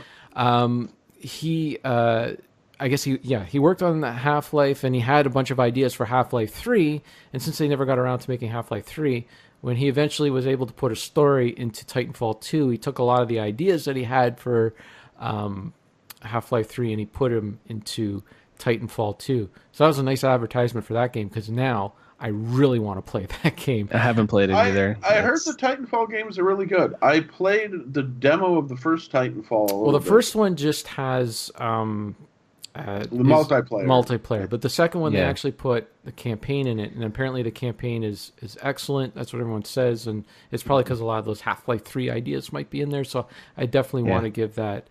Well, unfortunately, apparently it didn't sell very well, so they won't. No, it didn't. And he had he had a good point about story mode in that in games, and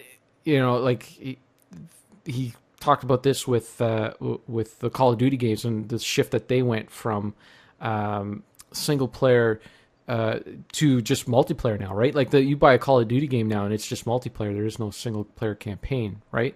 I got that right? Yeah, at least in the latest one. I don't know about this new one, but yeah. So he was saying like when they would make a Call of Duty game, they would invest 70% of their work would go into that first person campaign, and the multiplayer would only be 30%, but that's what the majority of people would play. They would grab that, they would get into the campaign, they would rush through it, or some people would skip it all together and they would play the multiplayer. So I think I think that's right for if a game is titled Call of Duty and it's marketed towards those Call of Duty players and that's what they want. But if you put out a game called Half-Life 3, I'm pretty sure people are not just going to try to rush through that campaign. They're going to enjoy it. Yeah, they're going to savor it, if you will. Another cool thing he was talking about is he used the same philosophy making Titanfall 2 that they did making Half-Life. Because basically what Half-Life is a bunch of people made levels, a bunch of different programmers made different levels, and then they kind of stitch it together to make the game. So that's why every single area feels a little bit different, has its own feel to it, because one or two, three people would make that stage, and then they kind of stitch it together, make this, continuous story throughout the entire thing. And they did the same thing for Titanfall 2, so that's where that comparison was as well there. And yet it still feels seamless for some reason, even though were separate at one point, and then it kind of patchworked together. Somehow it still managed to. I guess we should talk about because we're talking about the game not being perfect, about Half-Life not being perfect. I guess we should mention the load screens. They're definitely a product of their time. I'm used to it, but I can't imagine like someone new to the game coming to it, and there is like parts where you're just running and then all of a sudden you stop and you got to wait a few seconds. That's why that does that. It's because they patched it together like that. That's why, because they have to load that next section. Yeah. See, that never really bothered me because I always liked the fact that, again, I don't know if it was the first game to do this. I think it might have been, at least that I played, was everything was connected. You could literally, in some cases, you could go back to where you came. And sometimes you had to, But in other cases, like if you wanted to retreat, and maybe sometimes a bad guy would follow you or not. But yeah, you would hit those load screens. And yeah, they were a bit jarring, but I was playing on the old school one. So because my computer is a lot faster, it didn't last very long. But everything was connected. It wasn't like a typical load screen where, like if you were playing Doom or Duke Nukem, where it would pop up, here's your kill count, here's how many secrets you missed. No, nothing like that. Because up to that point, that's what people were used to. Like you would get to the end, it would stop, everything would stop, and then you'd get like a status screen saying how long it took you to beat the level or whatever. What was cool about this was you never got that. You just kept going. It was just all, and then if you wanted to, you could go back. In some cases. I think that since Half-Life, developers have gotten a lot better at hiding those load screens. Well, yeah. And it's just in your face. Because of Half-Life, that's why that started happening, where they were like, how do we hide our load screens? How do we, in some cases you just make a hallway a lot longer. Or a Mass Effect elevator. Or an elevator. Or, Laura Croft walking through like a very narrow area before she gets into the next area. Reason why the game is built like that, and I learned this in that documentary as well, is because they used modders to build the game, and the way that they just build on top of code, right? They don't make their own new code like a regular programmer would. So, for instance, on the trolley when it stops, right? They had to actually build like a whole new trolley that wouldn't move in the game in order to get the door to open so you can get out of the trolley. So there's a load screen there. And that's just the product of them being modders and not going back in and reprogramming the thing and all that. I thought that was pretty interesting, but it is what it is. It's part of the game. I did notice that as a couple of hiccups. Again, I played the old OG one. Like if you were in a firefight near a load screen and you shot a bad guy and there's like, and then you entered the load screen, like the blood would disappear or something would like deload. That was, so it wouldn't like be remembered into the next area kind of thing. So that would be a bit jarring. Like you'd literally, Like, okay, so you shot this guy, he died right next to a load screen, and then you enter that load screen, and that guy might not be there anymore. You know? Yeah. So that, again, a product of its time, though, like you said. You know. Yeah. And just throw it on my SSD. I had it on my regular hard drive, and I had maybe 10-second load time. I was getting annoyed. I threw it on my SSD, and it was just kind of like almost instantaneous. Well, I played Black Mesa, and those load screens were like old school. They're faithful. They're faithful to the original. They had a lot more to load. They had a lot more pixels. I guess I was still surprised that it was there though, because they're in the source engine, so I thought. I don't know if they did it for because they wanted to be true to the original game or what. Well, what about Half-Life 2? Half-Life 2 didn't have any load screen. They have it. They have it on a few spots. It's not as often. Yeah. Okay. Yeah, like when you get on the boat, you go out. That's right. Yeah, definitely has some. Okay, yeah, because like I said, it's running off the same engine, so I don't know why they weren't able to hide it as easily with the Black Mesa.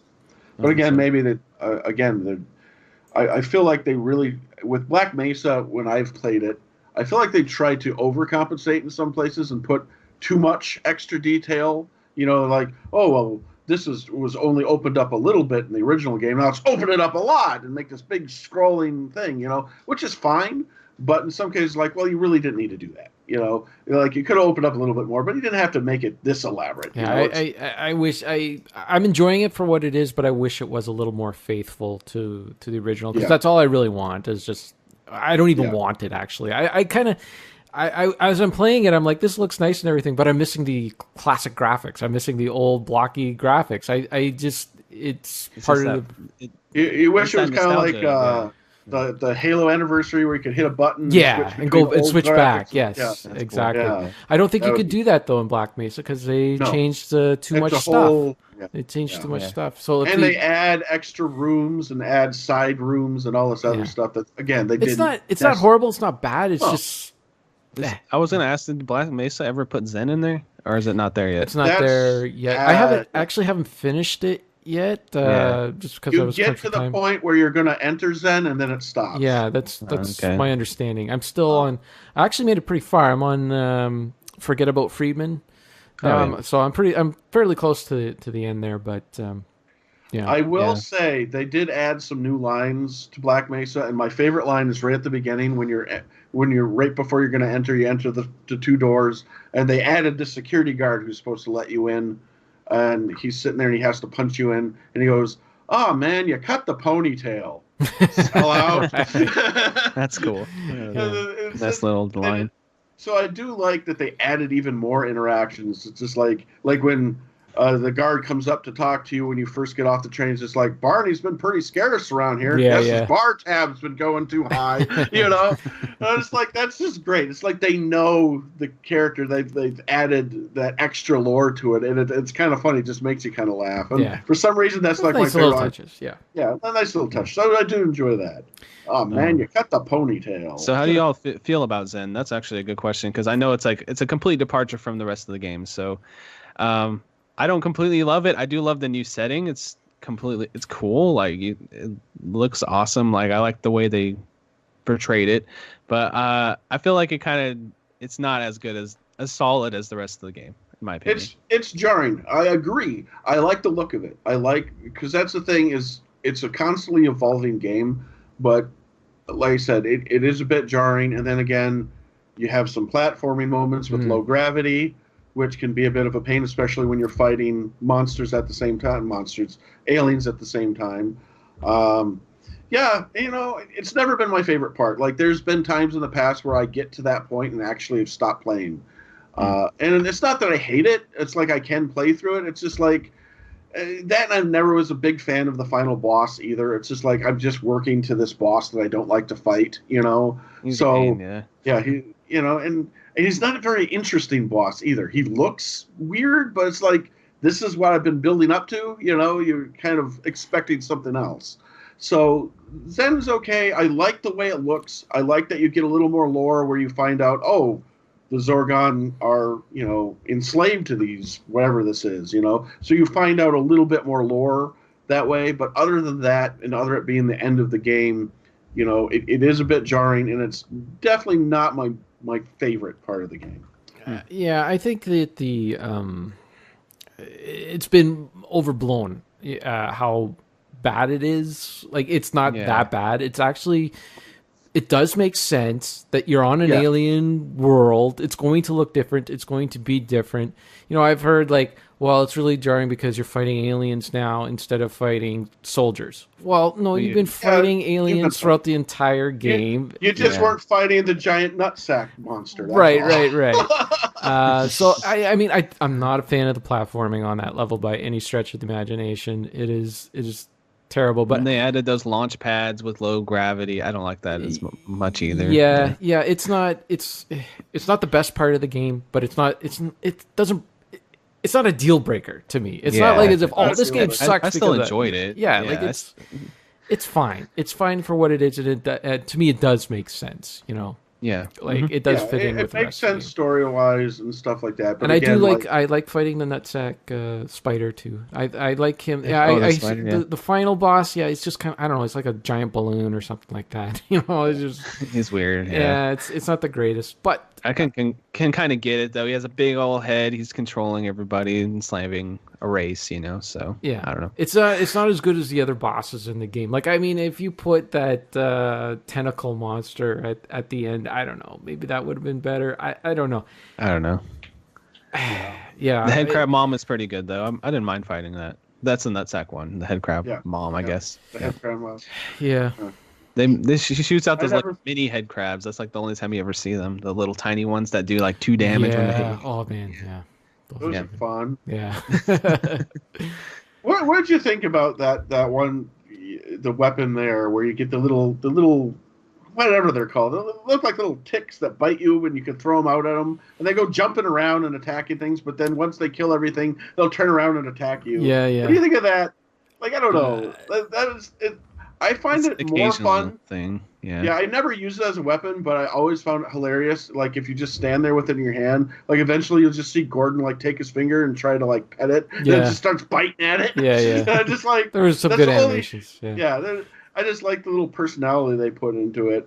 And but I never used it as a weapon because it would just turn around and kill you or try killing you afterwards and explode. They were good, like if you were like a pie or whatever, and you could just throw a couple down there. Like I mean, anytime you ran into, I don't know if you guys do this, but anytime I ran into like where the soldiers are fighting the aliens, I would just sit back and watch and let them, you know, clear each other out, so I could just go. And that's another thing I liked. It was another one of those kind of firsts for me, where it was a game where you had AI fighting each other. Like, you saw a conflict and you weren't in the middle of it. Like, they were ignoring you and they were fighting each other, and you were like, I think this is cool. They would fight each other in Doom. Like, you'd get demons. Well, yeah, they would, but... That's true. Oh, yeah, but that was that was more like a novelty thing there. Like, oh, you hit me, I'm going to hit you back. That was part of the strategy. Yeah. I mean, they were purposely programmed right.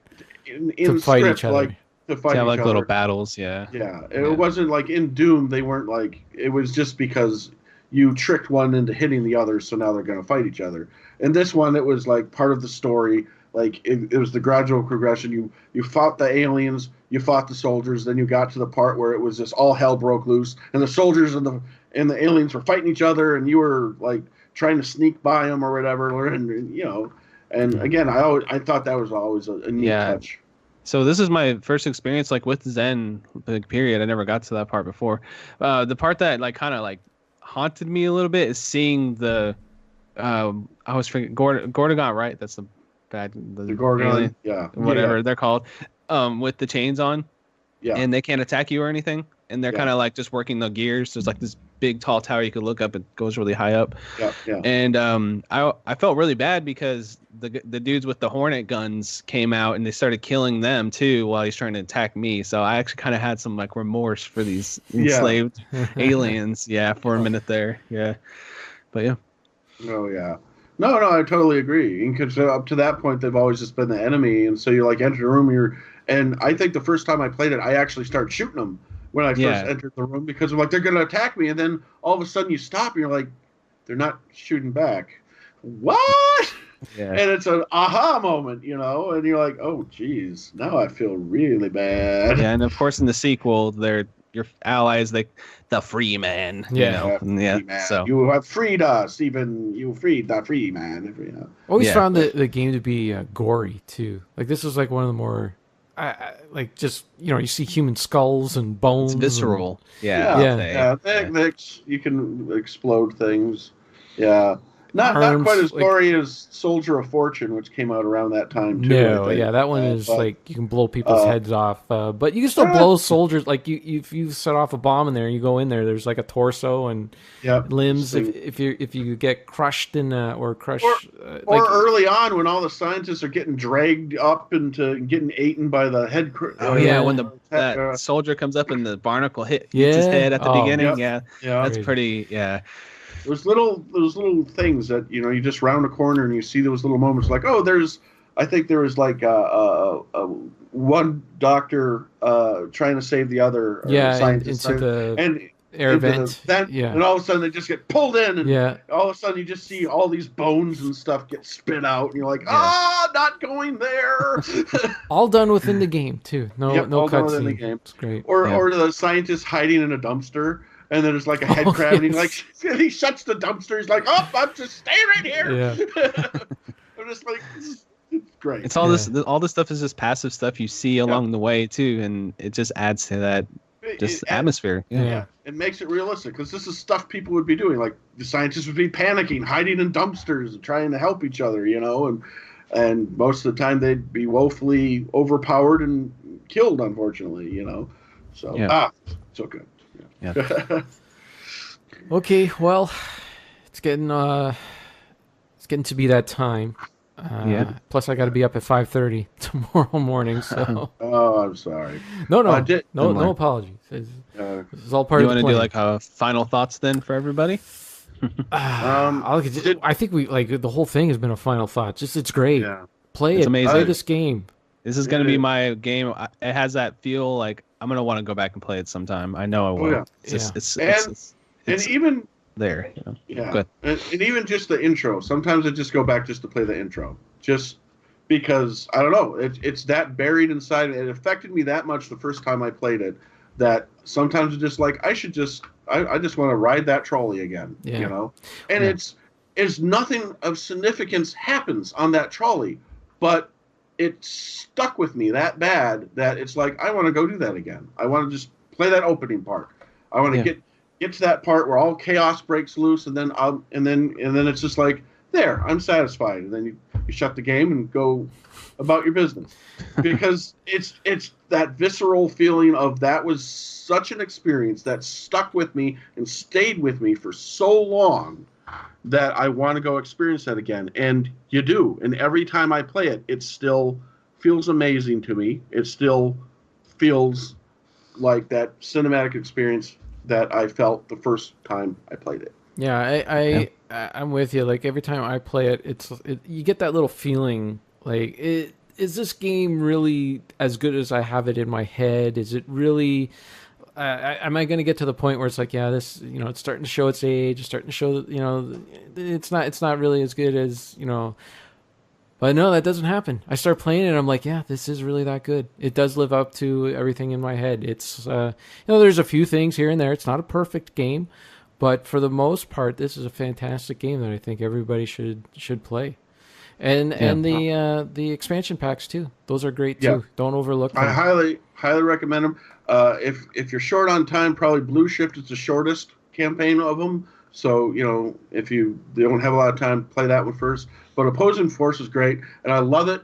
Love those to the point where, you see different sides of the story. You play as a soldier and Opposing Force, so you get to see the soldier side of it, and you get to see, more into what the G-Man's doing there. And you play as Barney in Blue Shift, and you actually get to save some of the scientists, and you get to see, hey, some people did survive. Because once you get done playing the game, you get to the G-Man, you're like, that's one thing that I kind of like about Blue Shift, in that if you play it and you only play the Freeman one, and you get to the end, you're like, well, did I help? Did I save anyone? You literally don't know if you had any impact on anyone getting saved because you get kidnapped by the G-Man and put in a stasis. Mm-hmm. So you play Blue Shift and you find out, oh, yes, some people did get out. Barney got out, some scientists got out, and all that other good stuff. And so it kind of is a nice cap going, you weren't the only survivor of Black Mesa. Did you guys ever just do the bad ending where G-Man's like, you can help me or not, and then he sends you to like where all the aliens are gonna shoot you. They shoot you. Yeah. I've done it a couple of times, and it's just like, By the way, how many video games have ripped off opposing forces opening? How many times have you played like a game where you're in a helicopter and you're flying to the area, and then all of a sudden the helicopter gets shot down, and then you're by yourself? It's like, oh man, this is the opposing forces opening again. Come on, guys. Yeah. Oh yeah. The only thing about opposing force is it kind of like it turned the soldiers kind of into good guys. Like they kind of explained away at the beginning. It's like, hey, I saved your life, so you know when you're out there, don't shoot any more scientists. But when you were playing originally, it's like they were like steadfast, cold-hearted. Like, this is our mission. We have to kill everyone. And then all of a sudden, it like kind of gets, you know. I thought that was a cool thing because that was Gordon's impression, because they're shooting at him, right? And then you get to see the character, and even in Blue Shift, like there wasn't really. I don't think in Half-Life there was like a character Barney. It was just the security guard character, and then when Blue Shift came out, that kind of created this Barney character that became part of the. And they added what was the name of the fat guard in that one? What was his name? The one eating the donut. Oh. Yeah, there's like a scene where he was hiding in a vent, like eating something. Or like, it's been a while since I played it, but he was like comic relief security guard. Yeah, and he was always talking about food. Oh yeah, like the first time you meet him, his hand's stuck in a vending machine. Right. Oh god, so good. I have to play that tonight or something. I don't know. Good times. But, I still got to finish. I will finish it either today or tomorrow, or not today. I'm going to bed after this, but tomorrow hopefully. I'm pretty close to the end of Black Mesa, so I'll finish it. But yeah, I do want to play those expansion packs again. It's good times. So all around, everyone recommend it. Oh, yeah. I recommend it. Yeah, huge. Probably get Half-Life Source. I played the OG version. I ran into glitches on modern hardware. I like Source. It was good. I think that if you want to feel like you're playing the classic, with a little bit smoothed out, but it still has that classic feel, I'd say go for Source. 100%. Yeah, Source is the best version. I mean, you can Black Mesa. It's all right. I think it's more for fans kind of thing. You play want Source first, then Black Mesa. Yeah, and plus you don't get an ending with Black Mesa because they haven't finished the game yet. So, but definitely, and it's cheap too. You get it. I think you can get it for like $2.50 on when it goes on sale. Just wait for a sale and pick it up for $2. 75-80% off, something crazy like that. You can pick it up for nothing, and it's so worth it to get a classic game like that. Even if you just play the opening, play the intro. You know, maybe you're like, for $2 you get that intro in you. You know, it's good times. I feel like this is one of those games that you would put on a game you have to play before you die list. Yeah, like it has to be your video game bucket list. If you have never played it, you have to play it. Yeah. Some games you could skip. You know, Call of Duty games, great. You know what? I could skip them all and be fine the rest of my life. But you know, Half-Life. That's you don't want to skip it. Don't skip it. Yeah. Nope. Okay. Yeah. We ready to wrap this thing up? Think so. All right, let's move on to June's game of the month, which will be Planescape Torment. There's a couple of different versions of the game. I think there's an HD enhanced version of the game, and then now when I bought it on GOG, it gave me both. It gave me the normal version and the enhanced edition. So I don't know if you guys got it on GOG or not, but when I bought it on GOG, they gave me both versions. Yeah, I have both as well. For the same price. Yeah. It wasn't like I just bought the enhanced version and they gave me the original and that. So I believe the enhanced is just the same game at 1080p. I think it's just a higher resolution. I don't believe it. I haven't even touched it yet. I looked in the menus. There's a couple of quality of life things in the menus. Like I think there's like infinite run, like you can keep running and don't have to push a button to run. And little things like that in the menus for the enhanced edition, but nothing like game changing like Diablo was. Right. Yeah, that was craziness. Well, because this is like an official update, you know, like we were playing a modded version of it. Diablo. So. And I got mine for like $6, I think. On Did you got it on sale? Did you get it recently? You didn't complain when you missed the first sale and. It's been on sale like 4 Who times. complains since it about started. that? That's for I all the don't know what you're Fandango talking about. listeners Yeah. out there. Yeah. Or just looking on Twitter, seeing you just gotta follow them on that too. Yeah, I got it like as soon as I found out that we were going to use it as a game of the month. I think GOG had a sale going on at that time. Yes. and I Yeah. got it for pretty cheap on GOG. And it's been on which, sale 3 times since then.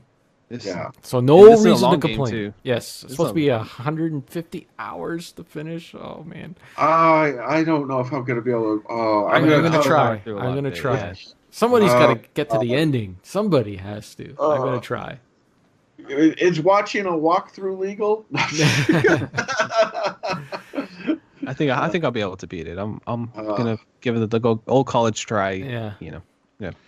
So is this one of those ones? Is it very side quest heavy? Does anyone know, or does anyone know? I've Haven't- never or can played. you just I've played. Okay, it's one of those games that I have played, but I haven't played through. Does that make sense? Yeah, you kind of just dabbled. You're like, oh, okay, I get what this is going for, and you didn't. Yeah, actually, I've stick well, through then it. something Yeah. else comes See, out, that's- or whatever. yeah. I That's the problem with me and most of these more traditional or hardcore RPGs.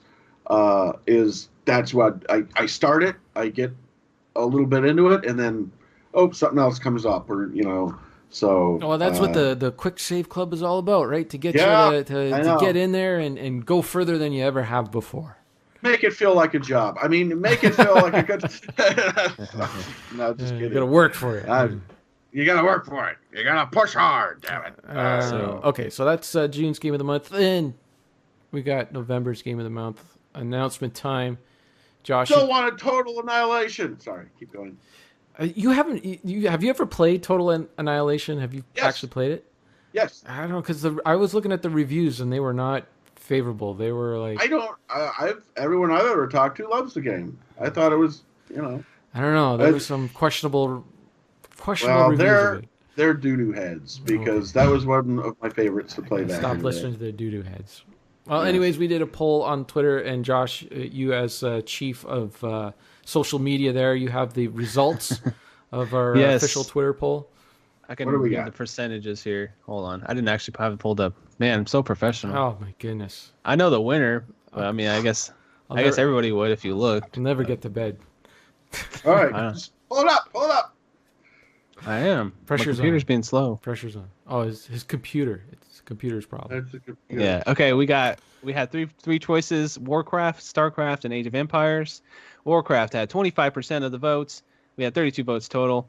19% Starcraft. So the winner is Age of Empires at 56%. Yeah. First I am RTS shocked. game. I'm shocked. I thought for sure one of the like all the Blizzard fans would come out and support their games, but they didn't. I was hoping Warcraft would. I would actually was hoping that would win. 'Cause I haven't played that for so long. I used to play Age of Empires back in the day, and I love the series. I think it's great. I just didn't think it was that popular, and I didn't think too many people would play it. But I threw it on the list because it already has an HD remaster.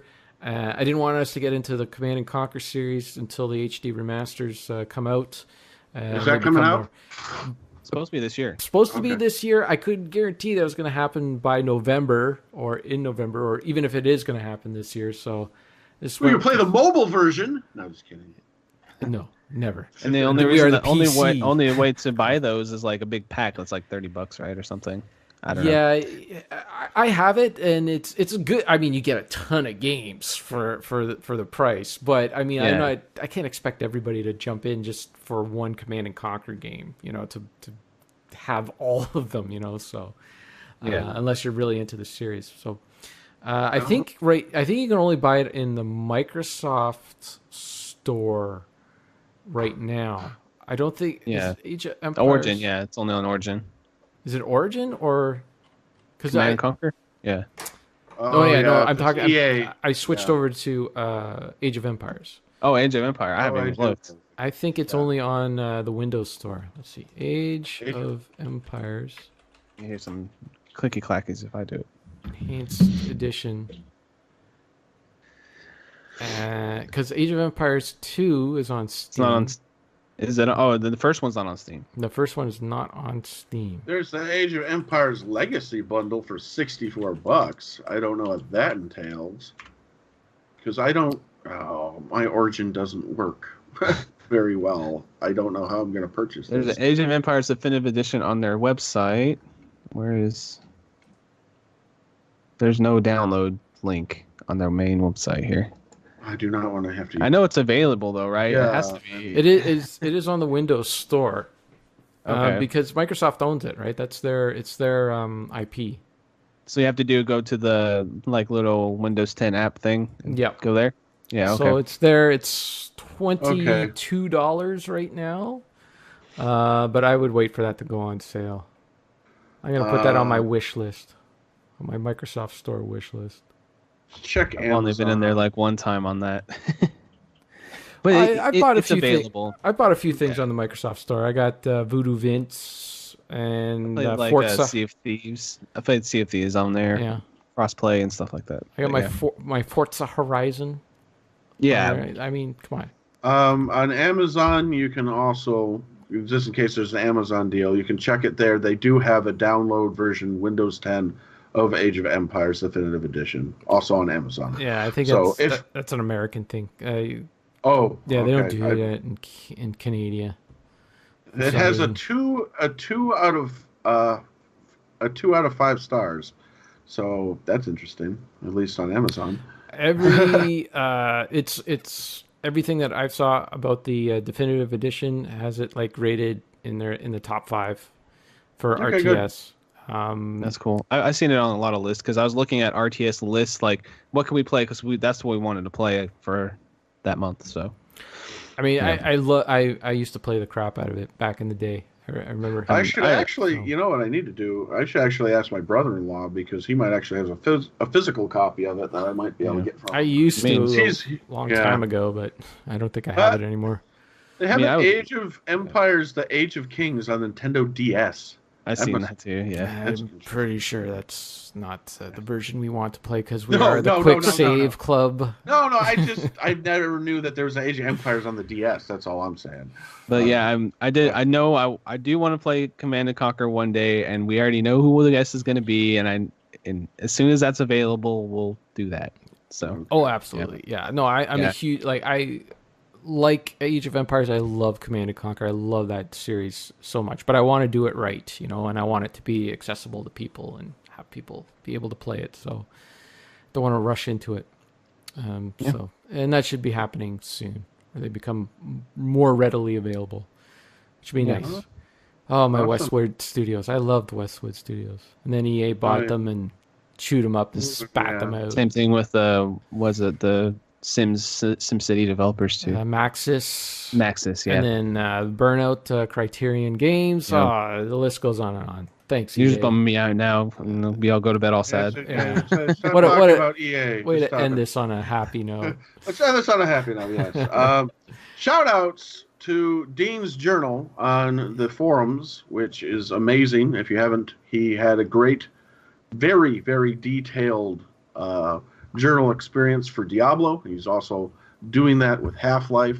So please, if you do get a chance to get to the Quick Saves Club's forum over on the cartridgeclub.org, please check that out. They are definitely worth the They're read. awesome. Yeah. They are awesome. Yeah, they're entertaining. It feels like I'm along for the ride every time I read one of those. So, when you read it, you know that this guy loves video games. Yeah, I don't know where he finds the time. I do not have the time to write that kind of stuff. I think it's just stuff that's in his head that he needs to get out. But it's not only entertaining, but it's informative too. Yes. You get like he was talking about the intro and how it was a last minute decision to put that in because somebody said, "Hey, wouldn't it be a cool idea if we could see the facility before it blows up?" And they worked on it in one night. They put through that all together. Yeah, I was joking on Twitter that he should write a book, but I'm like, if Dean went and wrote one of those boss fight books on a game, I would read it now because he has a really great voice. I think it'd probably be like a 500-page book or something. But it'd be an entertaining 500 pages. Yeah. He is our book guy, didn't we call him the official librarian of the I think so. I believe so. He always had books. Yeah. So there we go. That's great. So, yeah, with that, I guess it's time to crash the computer. What would you say to that? Donk. Honk. That's how the computer crashes. Right? Donk. Do. So make sure, follow us on everything. Follow us on our forums. That is over at the Cartridge Club forums, looking at the Quick Save Club. Follow us on Discord, and of course on YouTube and Twitter. Just have to everywhere. Go everywhere at Quick Save Club and everything else. So yeah, that is Half-Life. Go get it. All that good jazz. Thank you for joining us in Quick Save Club number 2. Till next time, everybody. Thank you for listening, and bye-bye. See you later. Bye. Gordon Freeman saved my life.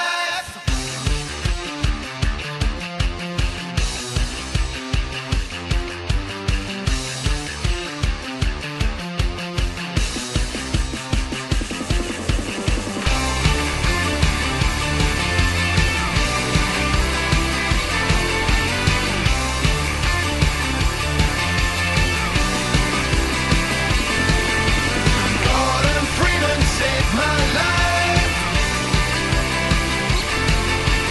Gordon Freeman saved my life. Out in the streets of City 17, civil protection run a rigid machine. Break down my door, take me down to the station. They got ideas that I got information. My natural charm is only getting me so far. When out in the black I see the shape of a crowbar. Gordon Freeman saved my life. Fight for freedom with a brainstorm. Gordon Freeman saved my life. Like Chuck Norris in a geek form.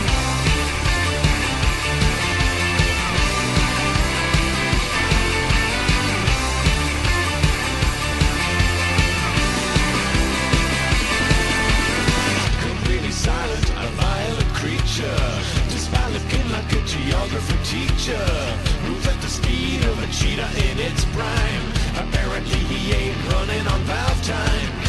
I watch as the combine turn into bleeding. They vanish into thin air like episode 3, yeah. Gordon Freeman saved my life. Fight for freedom with a brainstorm. Gordon Freeman saved my life. Like Chuck Norris in a geek form.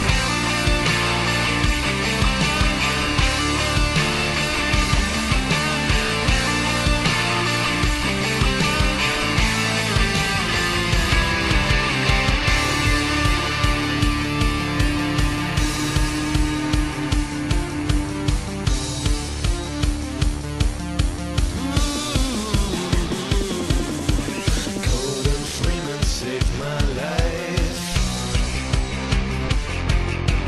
Gordon Freeman saved my life.